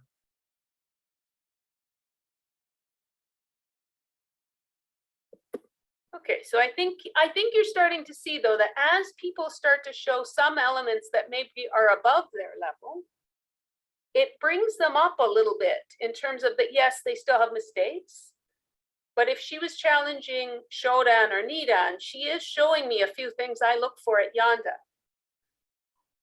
Entonces dice que cuando las personas muestran elementos que están por encima del nivel que están rindiendo, por más que puedan tener algunos errores, podemos observar que está mostrando características que se buscan, por ejemplo, en un cuarto dan. So you have to kind of look at the whole thing. So if she came out and her etiquette is perfect, and she has one or two mistakes, and we see a grip mistake, so that's kind of it. That is a big mistake, especially for third dan. Even at Nidan, some people say grip is important. Entonces dice que cuando una persona, si tuvo, supongamos que tuvo una etiqueta que fue perfecta, y por ejemplo acá estamos viendo por ejemplo, un error en el grip, que para tercer dan es un error importante. Algunos sensei consideran que para segundo dan también lo es. So you have to kind of look at everything. And like I said at the beginning, this is your opinion. Your opinion is not wrong, but maybe tomorrow, a year from now, your opinion changes all the time. Entonces dice que por eso tenemos que ver como el panorama general. Dice que en definitiva estamos dando nuestra opinión, que nuestra opinión no es incorrecta, pero sí puede ser que nuestra opinión vaya cambiando de acá a un año o a lo largo del tiempo. Okay, so I have another video. So let's stop this one. Vamos a ver And otro video. this video is actually an actual grading of somebody who is challenging Nidan. So we know what level they should be. Vamos a ver un video de una persona que está actualmente desafiando en este momento un nivel de segundo dan. Este es un video real de una persona que rinde. And here I'm going to put this in the chat, the link in the chat, just so you can go back to it if you want, or you can watch on your own. Nuevamente va a poner el link en el chat por si quieren verlo por su propia cuenta.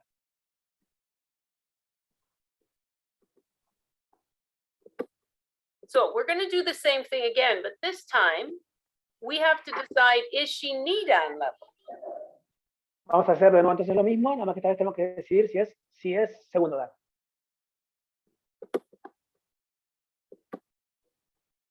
Okay. So here we go. This Shinza that she does is from 10 years ago. So Este es un examen de hace 10 años.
Okay, we'll stop that there Bien, vamos a detenernos ahí.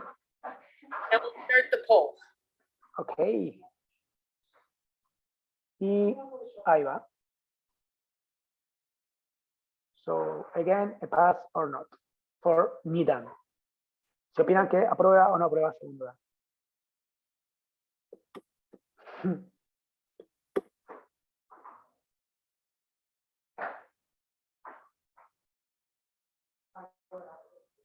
Ok.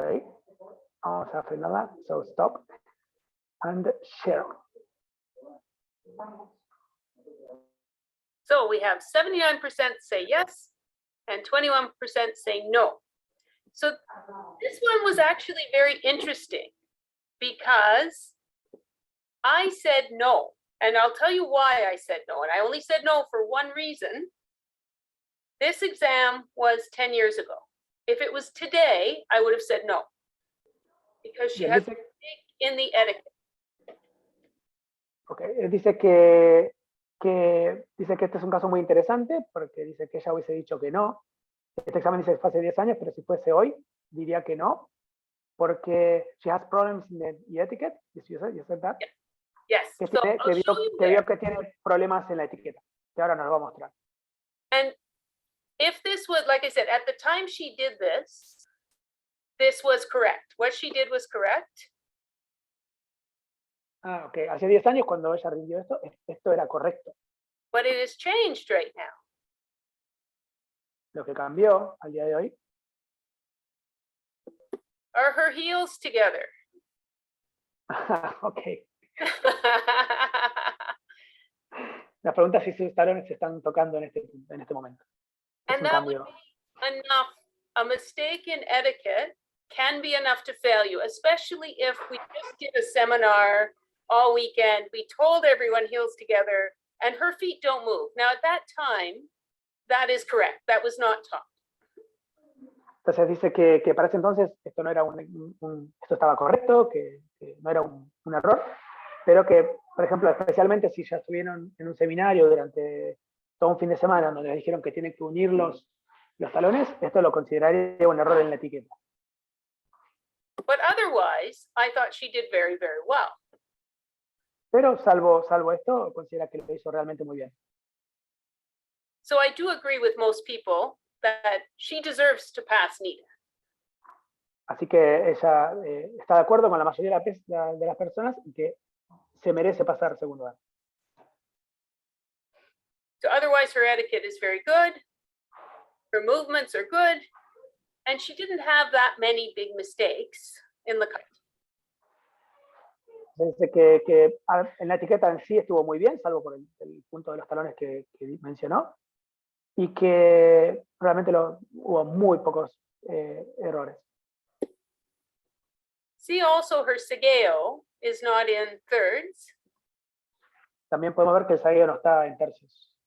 So shodan, nidan, maybe even sandan, if that's all, like that's not that big a mistake. But at higher levels, it becomes much more important to show that control. Entonces dice que incluso hasta segundo o tercer dan no se considera quizás un error tan importante, pero en los niveles superiores ya hay que mostrar control sobre este también aspecto del sagueo. So what I would do when I'm judging, I would just write sageo or something down, just one word to remind me there was something here. Entonces, si ella estuviese en la mesa examinadora y observa este caso, anotaría quizás una palabra o algo para recordarle el punto que está queriendo marcar. Por ejemplo, se podría escribir quizás la palabra sagueo. But otherwise, like I said, her movements, everything, jump ahead. And we watch her first kata. She moves well. She has very good posture. She has good strength in her cuts. The tip didn't drop. Slightly down. Her left hand or right hand's a bit lower than the left hand, so they should be more even. But otherwise, this is not bad. Dice que bueno, sus movimientos fueron buenos, los cortes tienen una buena potencia, digamos, salvo quizás de que la punta estaba apenas un poquitito baja, o la mano cuando hizo el chiburi apenas un poquito baja, no está para nada mal.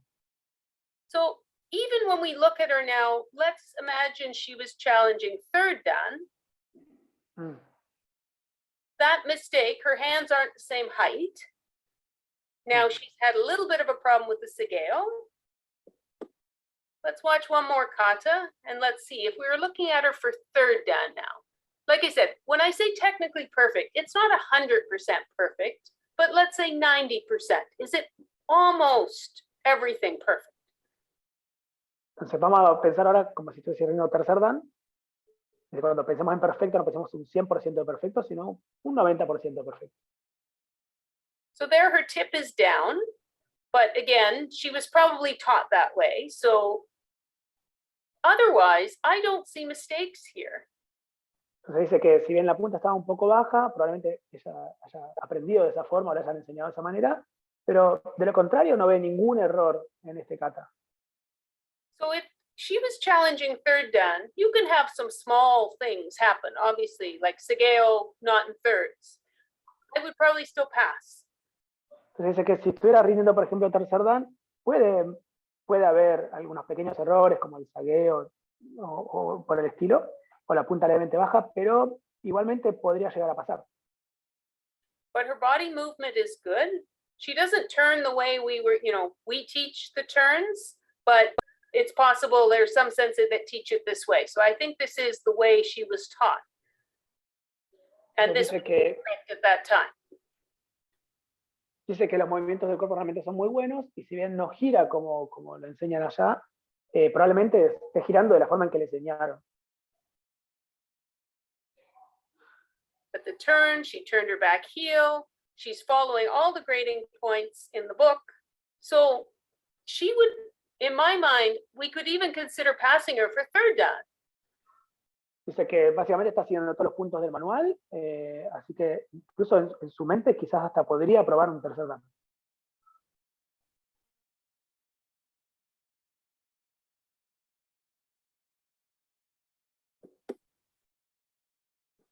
So I only have now one or two other videos, so I don't know if people want to keep going or if you want to stop and ask questions. Everyone's having fun? Pregunta si estamos pasándola bien y si dice que tiene uno que otro video más, que si lo estamos pasando bien y queremos continuar con alguno que otro video o si tenemos algunas preguntas. Let's see the chat. Third, almost fourth, done. The opinion on the video. Carlos, would you like to do the question? Carlos, ¿querés preguntar? He said he has a question. Oh, okay. He wrote it down. In practice, we see, okay, this one. He said, in practice, we see that for higher grades, older people tend to have a higher failing rate. Would you say that there is a peak age for those high grades, young and up? Sorry, I missed the word. A peak age. Is there an age they should not attempt a grade? No, absolutely not. Definitivamente no. To me, the purpose of a grade is to learn something, for you to learn something. El propósito de los exámenes, de los grados, es que aprendamos algo. To me, the purpose is not just to pass, but just in challenging is a good experience. Entonces, que el objetivo en sí no es pasar para ella, sino el hecho de estar desafiándolo es el objetivo para aprender. Okay, he's asking, okay, I mean an ideal age. An ideal age for passing them, and then it is just uphill. Well, the ideal age, you're probably right. There is an ideal age, and that is the age before everything starts to break or fall apart. So okay. Eventually, you do start getting a lot of injuries or problems with joints. So. Okay. Entonces dice que sorry, if someone's attempted, say, fifth dan and they're of an older age and it's their fourth time attempting fifth dan, is that taken in consideration? Say, you know what, he's 85 years of age. He's not going to try 6th Dan. Let's give him 5th Dan. Has that ever come into the conversation? A little bit in terms of like the age in Canada, we do know the ages of the people challenging. And often when it's somebody much older, I often tell people, make sure the judges know how old you are. And I tend to tell the other judges if I know. But at the same time, it's never given just because they're that age, because they can't challenge again. There are shortened timelines for challenging once you get above, is it 60 or 65? I can't remember. I'm nowhere close to that, so I don't need to worry about it.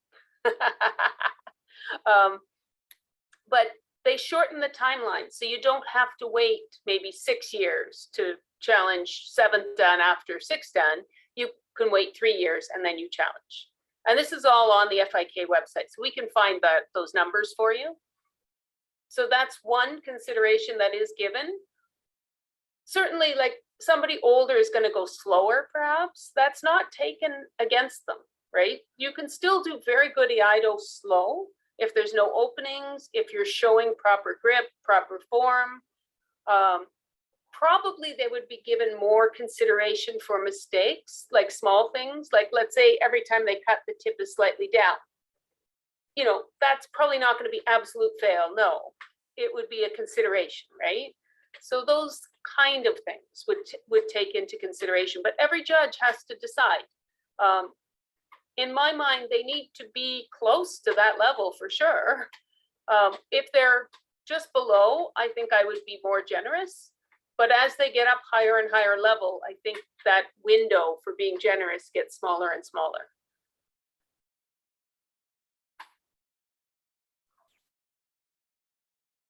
Do we have another question? I think not yet. ¿Alguna otra pregunta por el momento? Okay, no. Well, that's okay. If people have questions, we can ask after. But so what I wanted to finish talking about then is how do you, one of the other things you need to do to become a better judge is to bring your own level up. Right? You all as judges need to get to the next grading level. Entonces, otro punto del que me gustaría hablar antes de cerrar es que un punto importante para convertirnos en mejores examinadores es que nosotros también subamos nuestro propio nivel, que apuntemos a pasar nuestro próximo grado. So, to be a judge, and I don't know what the rules are there, in general, we generally use 4th Dan and up as our judges.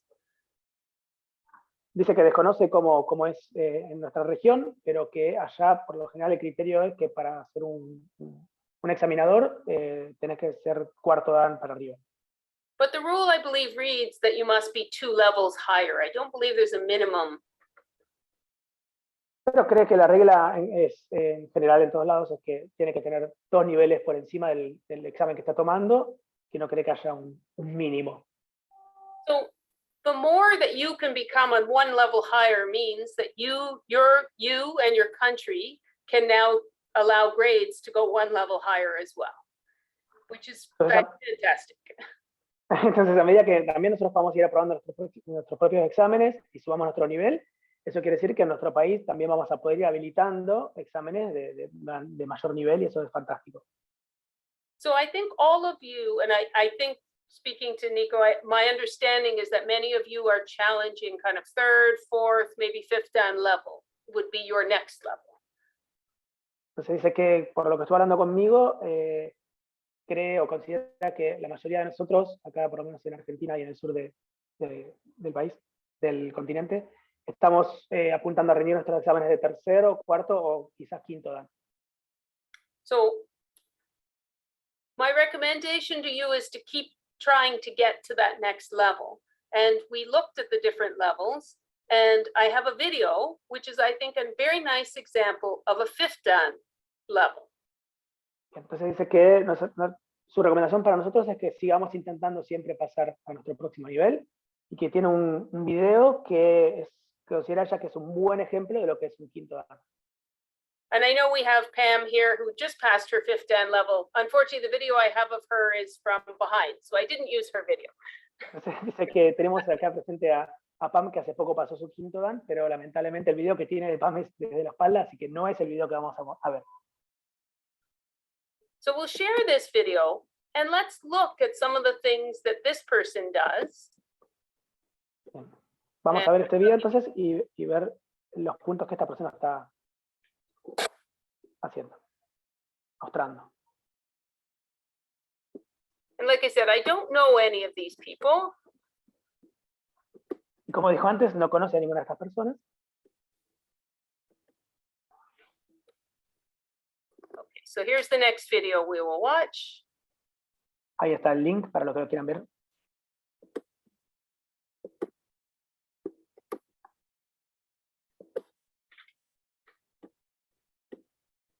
So this person, one of the things this person is doing, they have all of these, as you can see in the note, Iaido training exam emblem.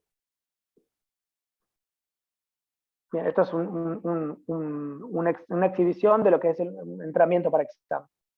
And you should make your own videos Deberíamos hacer nuestros propios videos and watch them and do the same as we're doing right now. y mirarlos y hacer exactamente lo que estamos haciendo ahora. So let's watch him. So first we look, he's wearing his uniform correctly. He's standing in Keito Shisei, and the sword is at about a 45-degree angle, Tsuka Kishida center. So far, so good. Bien, que hasta ahora estaba muy bien, está bien colocado el uniforme, la espada está a 45 grados, está la espada en el centro y el pomo del arma. So he points the kojiri at the center. We tend not to do that. You don't want to have it pointed towards shomen, but otherwise his etiquette looks very, very good. Bien, que ellos no tienden a apuntar el kojiri hacia shomen, pero que más allá de eso, la etiqueta está muy bien. So he shows nice sageo control. The etiquette is nice and clean.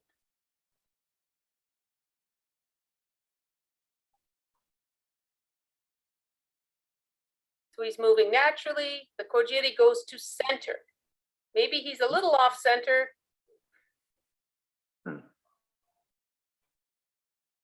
And that you're just showing calmness here. And the other thing I'll just point out, he's just finished tying his sageo and he's at 58 seconds. Your etiquette should not be over 1 minute. La etiqueta no debería superar más o menos el minuto. So over time is an automatic fail for most people.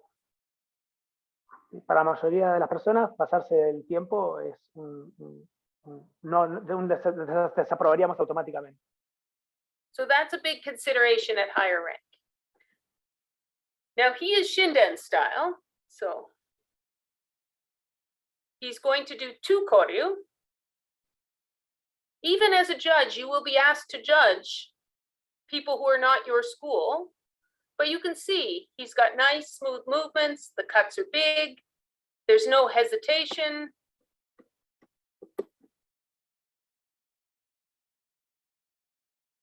So what we see from his video, he's not showing kind of mistakes. He has no technical mistakes. And that's what we expect. 5th Dan, there should be no technical mistakes at this level. This is 10, 11 years practice.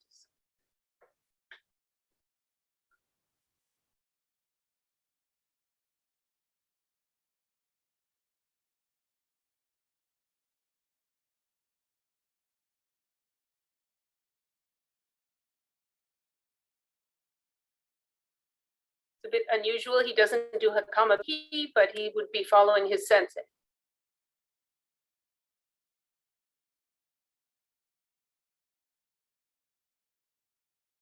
So you can see differences in timing, some slow, some fast.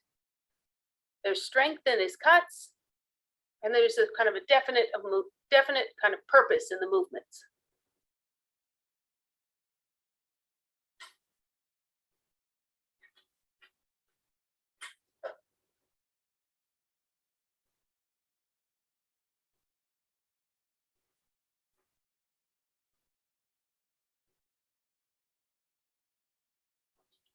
One of the other things as a judge that you start looking for is kind of like, you're not just looking technical, but you're looking at their medzge. Are they looking for the opponent? So when he grasps the sword, does he look?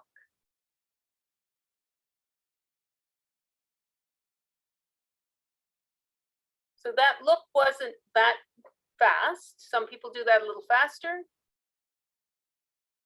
I think his block could have been a little stronger, but there's no technical mistakes here. And this is really what the judges are looking for at fifth dan, that there aren't technical mistakes, that you have an opponent and you're doing the kata correctly. So I write down what katas he got. So 3. Okay, he's going to do number 9. He's looking for his opponent, cutting. Everything is big, smooth movements. Like I said, you might, if we put this in slow motion, I'm sure he's making some very small technical mistakes, like that cut, I think was a little high on that first cut for number 9, but I think he did a very good job of kind of quickly moving into that cut, very quickly moving in to do the ski, and then holding very good posture while doing the ski. Unfortunately, he's not doing a lot of katas that actually have multiple opponents. So it's looking at the medzge and looking, do I really believe he has an opponent right now? Is he kind of attacking someone, cutting? His cuts are nice, his cuts are strong. There's not a lot here. He has a little bit of a bounce at the bottom of the cuts, but I didn't see anything in this that I think would be a fail. I think he would pass a fifth dan exam.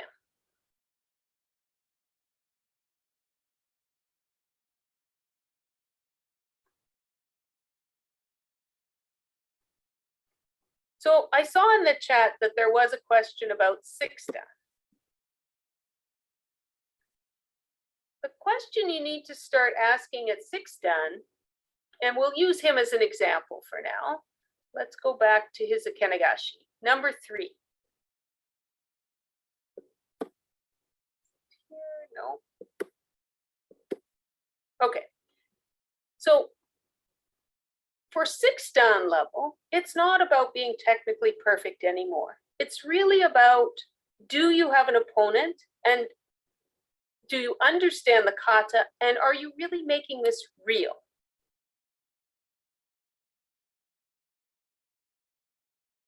So when we watch his block, when I say his block looked a little soft,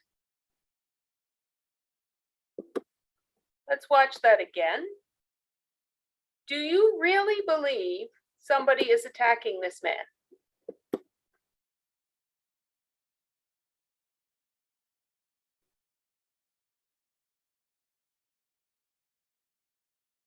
He looks very slowly. His block is very slow. His gut was fast. So I believe somebody, but I don't believe he really blocked the opponent if the opponent was coming in very fast. So at higher levels, they're looking more for, are you making this real? And I think in this kata, I would say maybe not. I think he could do a little better. Now, you do see, like in his opening etiquette, you see that he moves with kind of a calmness. They're looking for a calmness in action, that you show control. He's showing very nice control. He's not rushed, so that would be a bonus point for a sixth dan exam.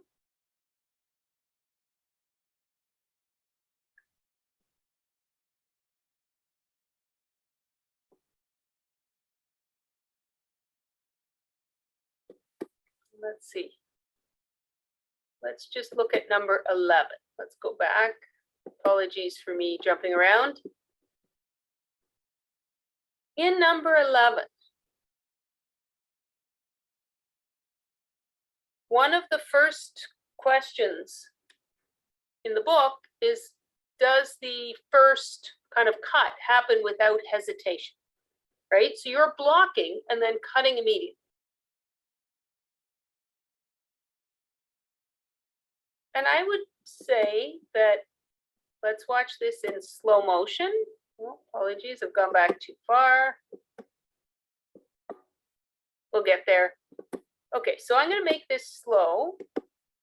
Move this a little ahead, otherwise we'll be here. Okay, so here we go. In slow motion now, watch his left hand.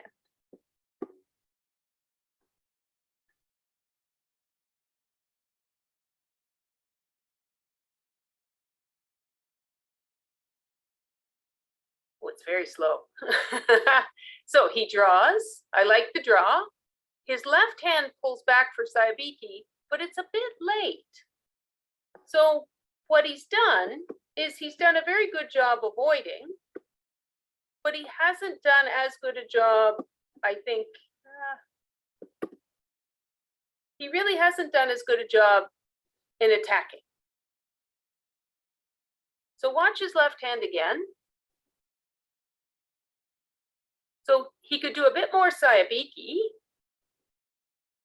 but that left hand, see how his body was already forward, but his left hand hadn't quite come in yet. So there's moments where he could improve, I think. Here, his horizontal cut, had a bit of a waver. His final cut has a little bit of a bounce, but again, in slow motion, these are easier things to see, but they're small. When he did Yoko Chiburi, did it look like he was really cutting something?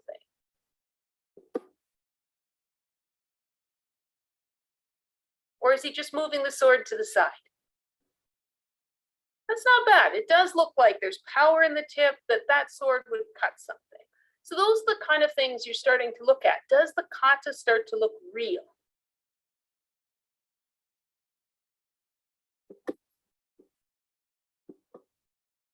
And I think the last video I have,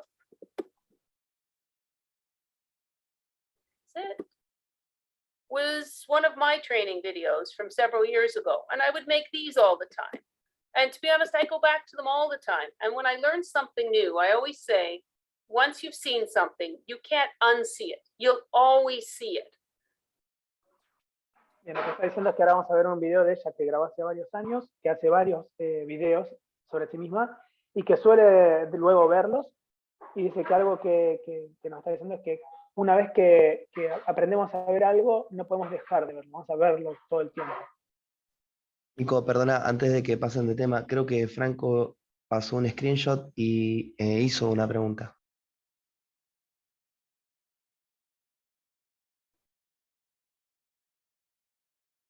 Franco es cuando corta en el onceavo.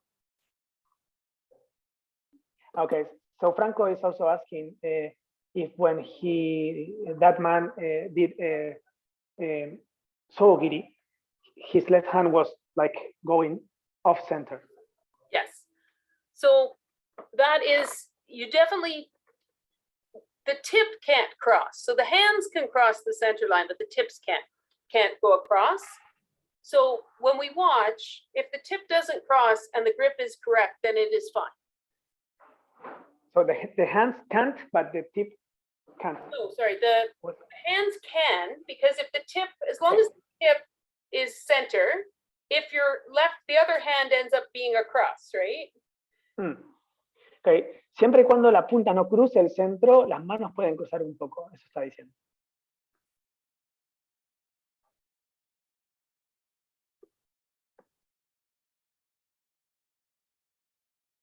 Okay, so let me just queue up this video, and I think I'm doing, well, it's going to take a second to load.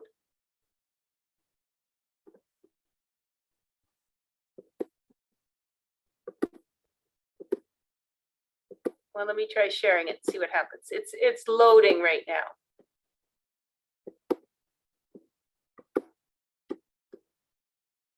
I don't know if it wants to share. Okay. I don't know why it's not loading. Bien, el video no está cargando, no sabe por qué. Dice que quizás no quiere compartirse. There we go. So this is our dojo in Toronto at JCCC. And I would just do training videos to look.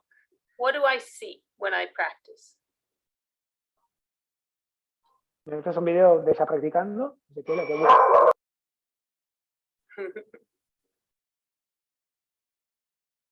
So as I practiced there, my cut was a little wide.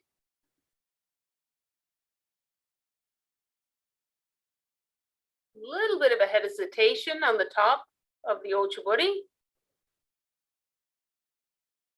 I was looking to see also, was I changing the height of the tip as I move my feet back and forth? And right there, one of the things I was trying to fix, you can see my sword is a little lower than horizontal.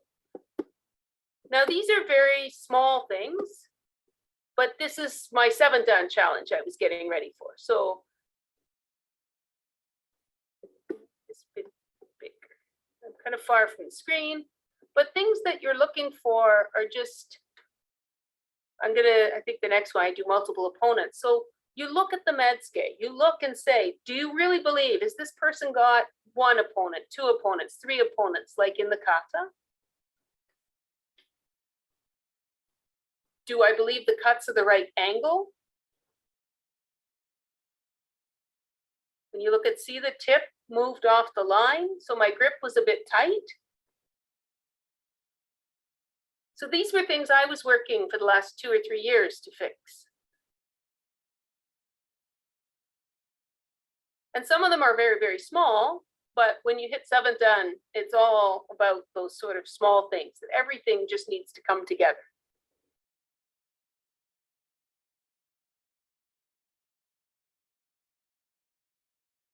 So you see the medsuke, the look. I didn't really look at my first opponent that long. That look could have been more intense.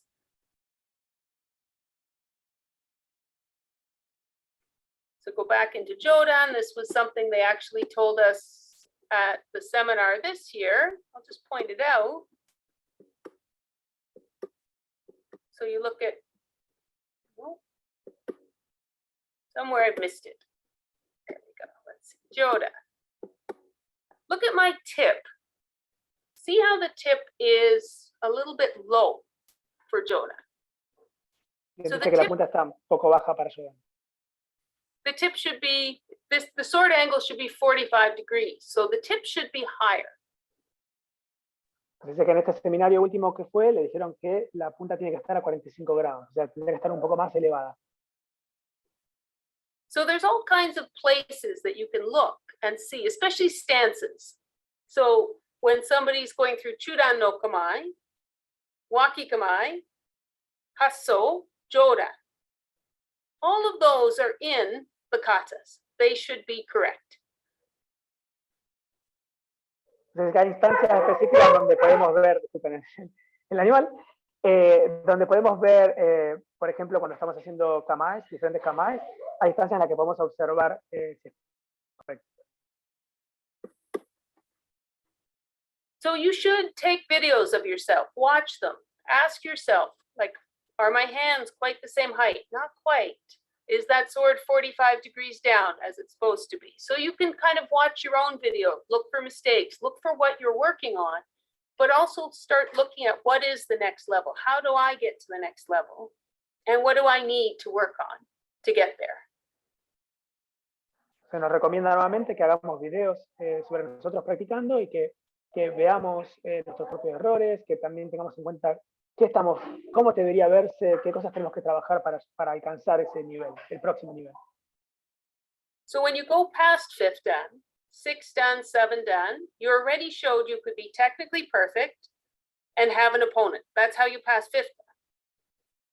Entonces, cuando llegamos a los niveles de 6º y 7º dan, ya hemos demostrado en 5º dan que nuestro nivel es perfecto y que tenemos un oponente enfrente.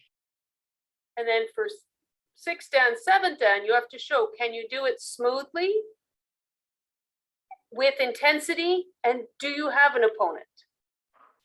Entonces, cuando estamos haciéndolo ya en los niveles superiores, estamos haciéndolo de una forma, digamos, continua, con energía, tenemos un oponente. So you have to kind of keep asking yourself these questions. And, you know, if there's big technical problems, as people get to 4th dan, 5th dan, even 6th dan, Sometimes they try and put more power in and the sword comes off the center line. That's a big problem. Entonces dice que tenemos que siempre hacernos estas preguntas y que, por ejemplo, cuando queremos, por ejemplo, en cuarto o quinto año agregar un poco más de fuerza o de potencia, a veces la punta, por ejemplo, suele rebotar o salir del centro y eso puede generar un problema. And even when I watched this video was taken 3 years ago, I think, and I can see even watching my timing has very much changed.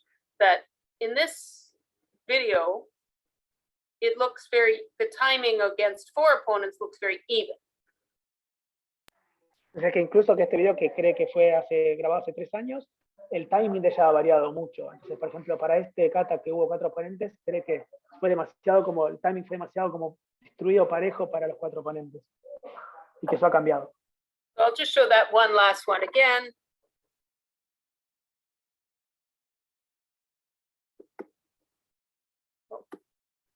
So look how all my opponents kind of won. The timing to the next one is a bit slow. And I'm not in a rush to get back to this first person, even though I just broke their hand. Each opponent gets a little further away in number 10. But when you put people actually there in the dojo and make 4 people stand there, if I did the kata with this timing, it's probably too slow if I had 4 people with swords around me. Y se dice que estuvo hablando del timing y que si hubiesen colocado 4 personas en el dojo para ejecutar este kata, probablemente con ese timing no hubiese logrado, digamos, cortar a esas 4 personas. So those are some of the things that they start to look for at higher levels. And we'll just watch, I think this is my last kata, so we'll watch the last one and then we'll end the video there. So you can see the hands are close to center, but they may cross center line, but the tip cannot. Ahí está hablando entonces nuevamente que podemos ver que sus manos están cerca del centro, pero pueden cruzarlo levemente, pero la punta no.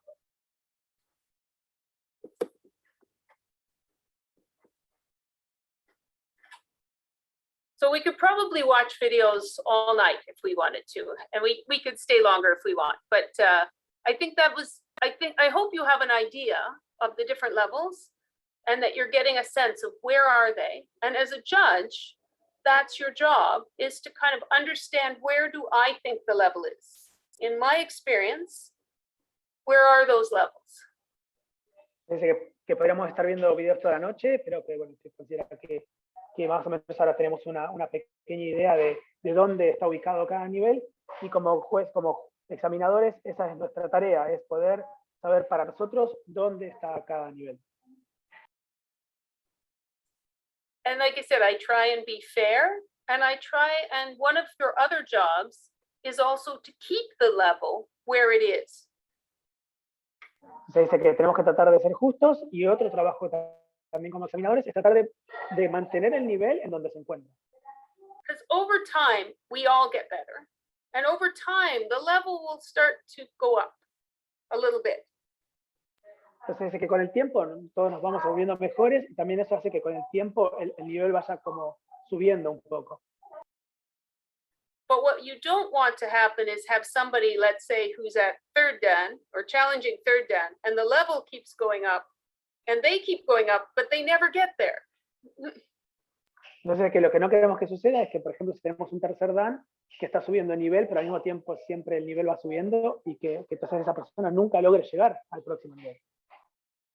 So you have a very big responsibility to maintain the level and to encourage people and to make sure that you're teaching the students so that they can pass these levels. Entonces que tenemos una tarea muy importante, que es la de mantener estos niveles, y de poder enseñar a las personas para que puedan pasar estos niveles. So I wish you all good luck, and I know it's a long journey, that you will be judges for many years, and your judging style will change, and I hope you always keep pushing yourself to be better and to be better judges as well. Entonces dice que nos desea mucha suerte, la mejor de las suertes. Dice que sabe que es un viaje muy largo, que vamos a ser examinadores durante seguramente muchos años y que nuestra forma de evaluar va a ir también cambiando y mejorando con el tiempo, y nos desea de que demos lo mejor nosotros mismos para cada vez ser mejores. So I'm happy to answer questions, or we can just talk, we can just talk about different things too, if people want to stay, or if you want to end this, Nico, because I think you have somebody calling you. No, it's not people calling me, but it's people around me, because no more pandemic. So Yeah. I thought you were done calling. I continue to leave open, so you can. I have some questions. I know about some countries in Europe, for example, that have only 3 third dan for fiscal examination. And what is the rule, the exact rule? Why they use 3 panels of 3 judges, and you say that is only 6 or 5? So the rules for the FIK, actually, they're guidelines. So, and their guidelines are for Shodan and up. So any EQ exams can be whatever the country decides.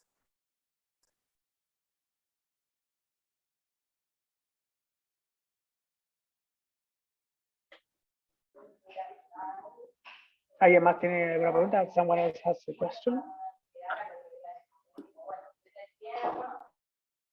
Sensei, Yes. tell me, how much time you spare for your training during your class? Or you don't training during your class, you're training separately?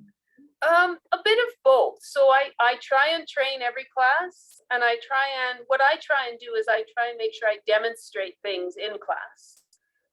And then I try and take some time to train. Now, I'm very lucky at our dojo. We have many senior students and other instructors, so I can ask them to teach and I can train. So I'm very lucky. Many people don't have that luxury, that if you're the only sensei, then you do have to find time to train. If you're only teaching, your level will never really go up, because what happens is your students, not that they bring you down, but you'll always be worried about their level, and you're not pushing yourself to the next level.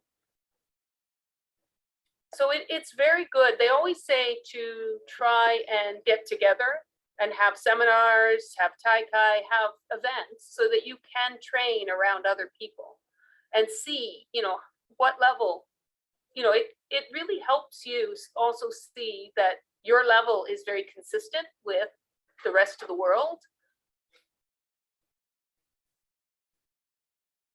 And it will help push you more as well.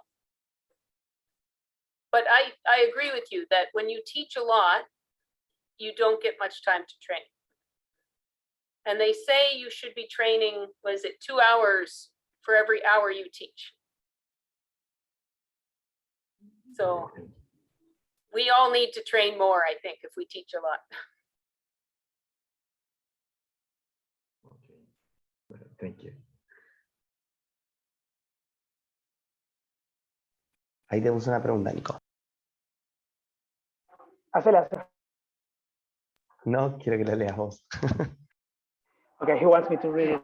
So when you're an examiner or you're a shimpan, how do you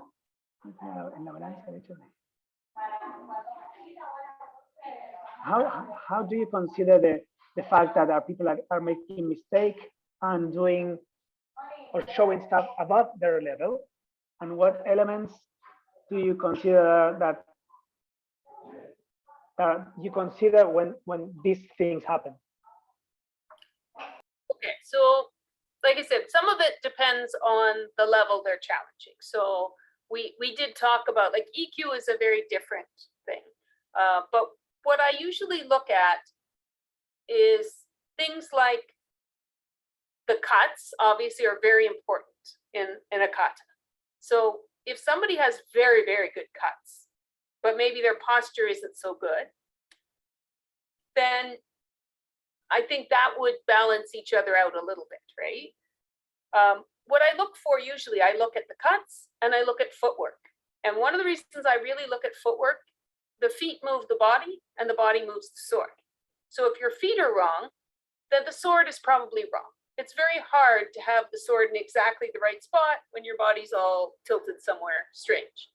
So I look at footwork. So if someone has very good footwork, very good posture, sword, is handling well, those are the kind of things that I prioritize over others. So for example, when we saw that one woman who has the problem with grip, so the rest of her kata, really, she had a few mistakes in places that her sword tip or angles were a little off, but we could fix that fairly easily, I think, if we had her here in the group and we were working with her. The grip is something that's much harder to fix because that's a long-term problem. It might be because her hand is going on the sword incorrectly. One of the things we talked about in our class the other day, just every single kata, you do sayabiki, and every single kata, the saya comes back to the center. And the reason for that is if the hand is coming up the middle, it comes on the sword correctly. If the hand is coming across the side, it can be incorrect. So some of these things are a technical problem, and some of them, had she had very, very good, like I said, if her grip was much better and she fixed some of those things up, then suddenly we're looking, she's much closer to third dan.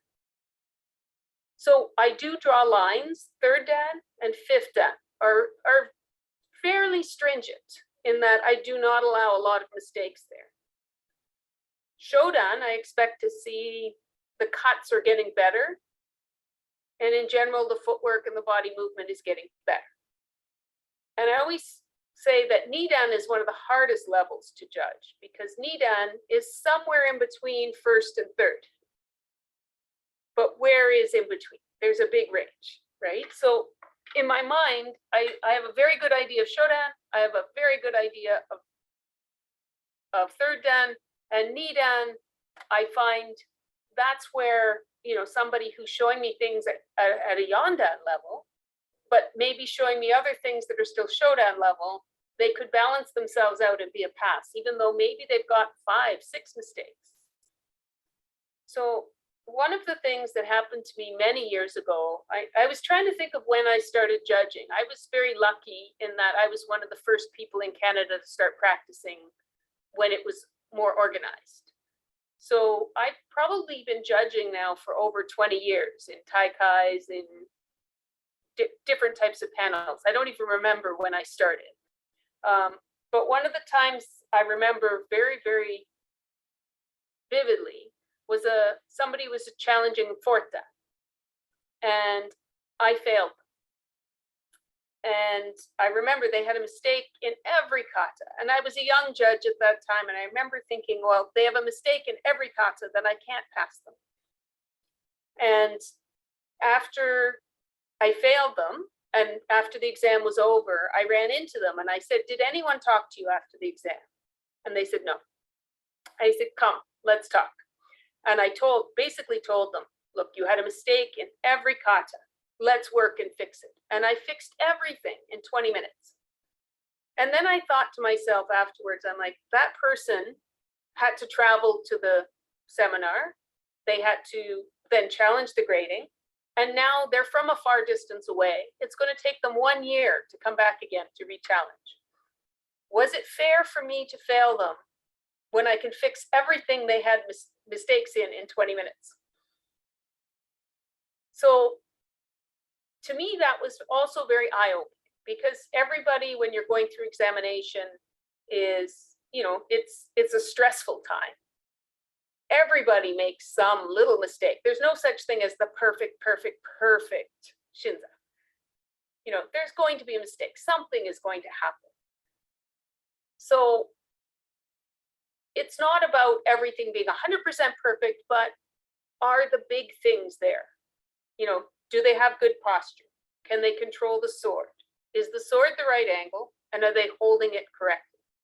And if you follow along with some of the big ideas and not worry about, oh, their tip was this, like a millimeter below horizontal, those kind of things are minor. You can kind of fix some of those very quickly.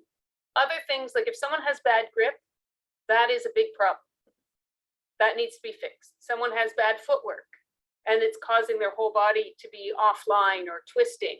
That's a big problem. So like I said, I don't look at it as there's, to me, as long as you're following the grading points, you are doing what I expect to see. And in general, what I kind of do is I look at the whole picture. And that's why I do take a lot of notes, that I try and balance it out. Say, this person is so strong everywhere. Yes, maybe they had 3 mistakes in the kata, but were they big mistakes? And how fixable are they? And how far are they from the next level? Especially at the lower levels. Like if you pass someone at Shodan, they get to challenge Nidan in 1 year. And if they're very, very far away, then maybe, you know, are they passing Shodan today? So those are the kind of things that are taken into consideration by judges. I don't know that and I really do encourage you to talk to a lot of judges and ask them, how do you judge? How do you mark that level? And I see we have Jim Wilson here, and I'm catching him while he's eating. But Jim, you've sat on judging panels.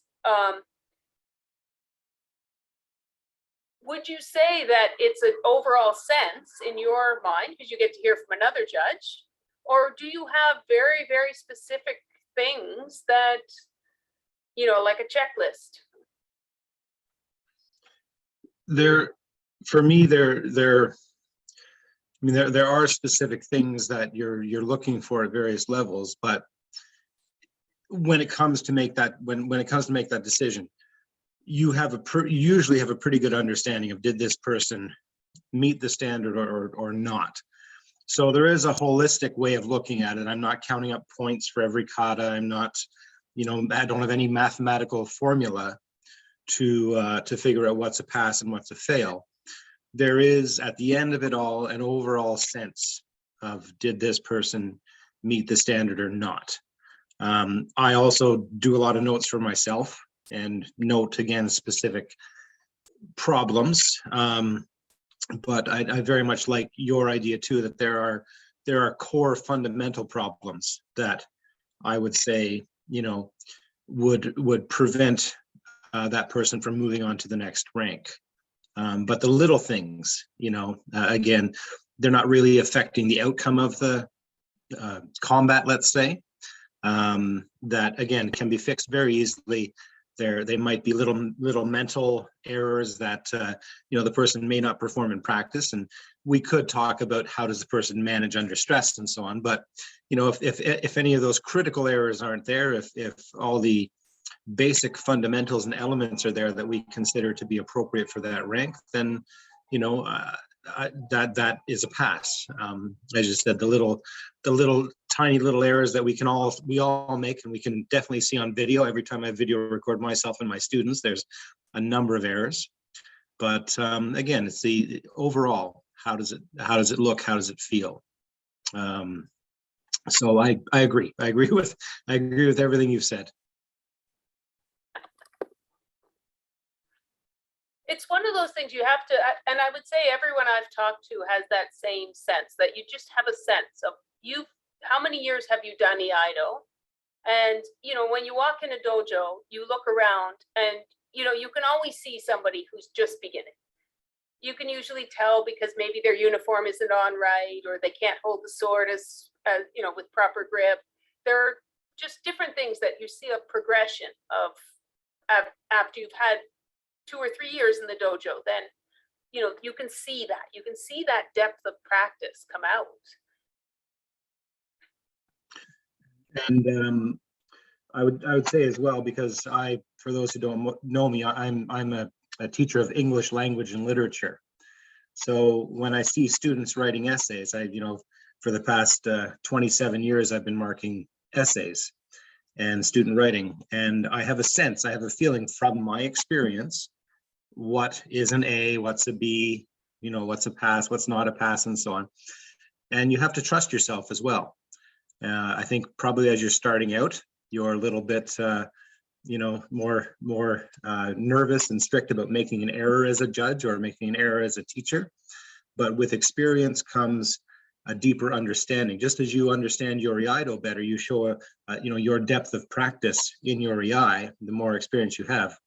I think you also show it as an instructor, because you can sense things with students. You also then show it as a judge too. So the experience of judging is an important thing as well. So for anybody who is coming to that level now where you're asked to evaluate, where you're asked to judge, take advantage of it every single time. Take advantage of it, have discussions about it, because it all adds to your understanding that will benefit you as an evaluator in the future.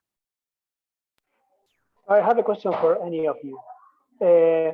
Would you consider also that maybe the new examiners looks or think that they have to pass with an A? Everybody has to pass with an A, like a perfect exam, and maybe how to consider well what's good enough, what would be, I don't know what the letter for passing there, but maybe a C, I think.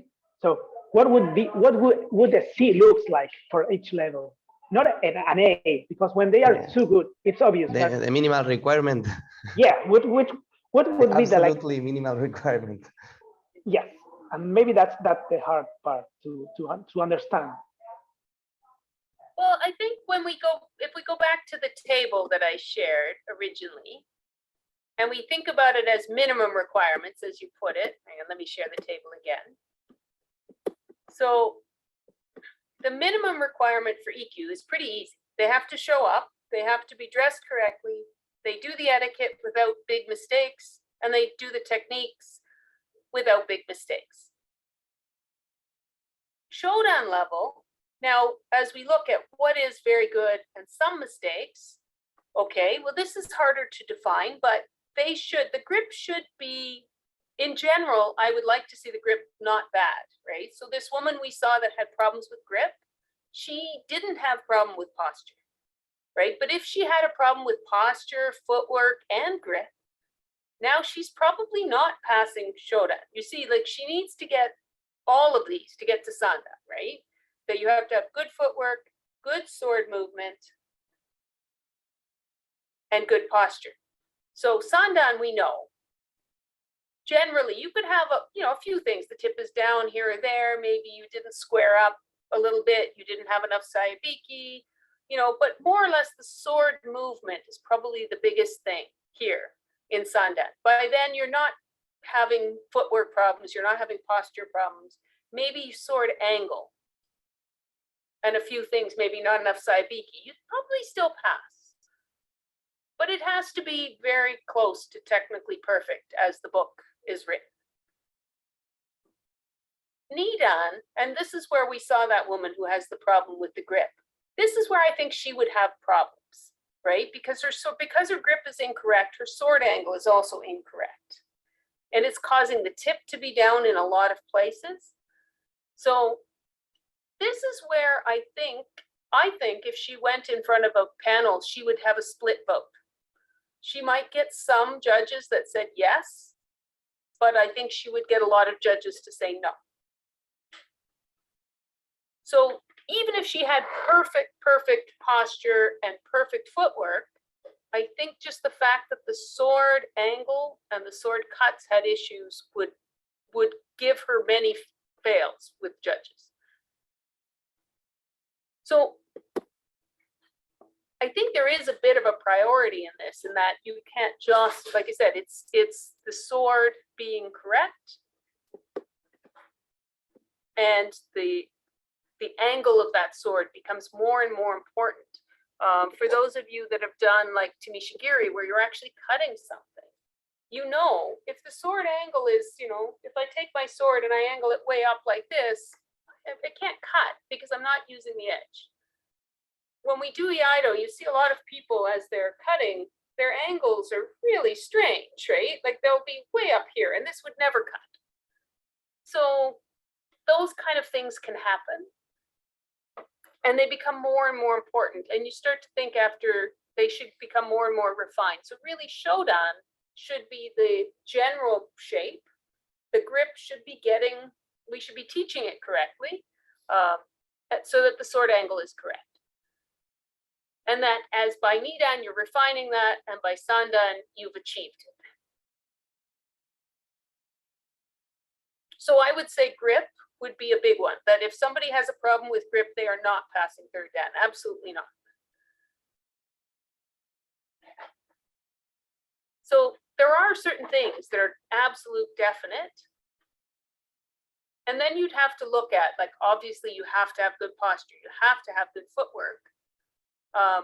You know, the hips are always square, those kind of things. When we do the shoulders are 45 for the first cut. But again, those are, what if I'm not 45 and I'm 30 degrees instead of 45, right? That's not enough saibi. But again, that's in the judge's opinion and in your depth of practice. And that's what I always tell the judges, that I'm asking your opinion. Is that enough? Do you think so? And that's why as a judge, you have a lot of homework to do to try and make it very clear in your own mind. Where is that level? From what I've seen of other people passing. So going to different gradings and just seeing the level and seeing who passes and who does not and why is very helpful, actually, for learning. Thank you very much, Sensei, for your answers. Also, you, Wilson Sensei. Thank you very much. Also, yes. See, there's So another. I maybe there's another question. We are almost 3 hours in. I don't want to take more hours. We thought about an hour and a half, maybe 2 hours, and now we are 3 hours in. I know, we had a lot to talk about. Okay, so what if we do one last question, so because we can keep going on. So the last question would be, how do we approach grading of Koryu kata? Okay, so what I usually, when I think of Koryu to me is more function, right? It's not about being technically perfect as much as it is about really cutting your opponent and making having that effect. So even if somebody does a kata you've never seen before, you have to apply the basics. Do they have good posture? Do they have good grip? Are they cutting? Do the angles look right? And then you have to look at the kata and say, well, do I believe they have an opponent? Do I believe these cuts are really happening? So all of the things, the basics that we do learn from the ZNKR Seite katas basically are ways of showing you how to move your body, so that when you go into like a more advanced Koryu kata, maybe that you've never seen before, the way you move should still be the same, the way you grip the sword should be the same, the cuts should have intensity, and that you're doing the kata with a purpose. And again, depending on the level. And in Canada, I believe fourth dan is the first level that we are examining Koryu. I'm not sure what the rules are everywhere in the world, but the Koryu elements usually don't come into play until later. But it is very important to learn your school as well, and to show proficiency in your Koryu. Okay, I hope I'm not being rude, but I think that we can thank you already, because all the wisdom you have shared with us, all the information. Wilson, thank you very much also for sharing your experience.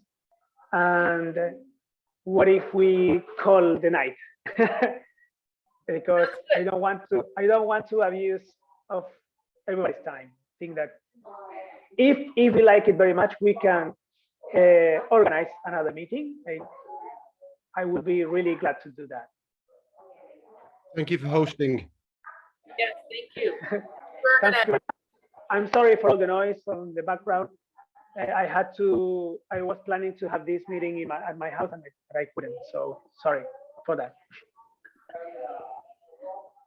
But so nice to see all of you. So, and good luck. Thank you. Thank you, Sensei. Thank you very much. Thank you very much. Bye-bye. Thank you, everybody. Have a very much, Sensei. Thank you very much. And thank you, Nico, to invite us. Thank you. You're welcome. Gracias, Nico. See you, everybody. Ciao. Muchas gracias. Bye-bye. Thank you. Bye. Thanks again, Thank you Nico. very much. Thank you.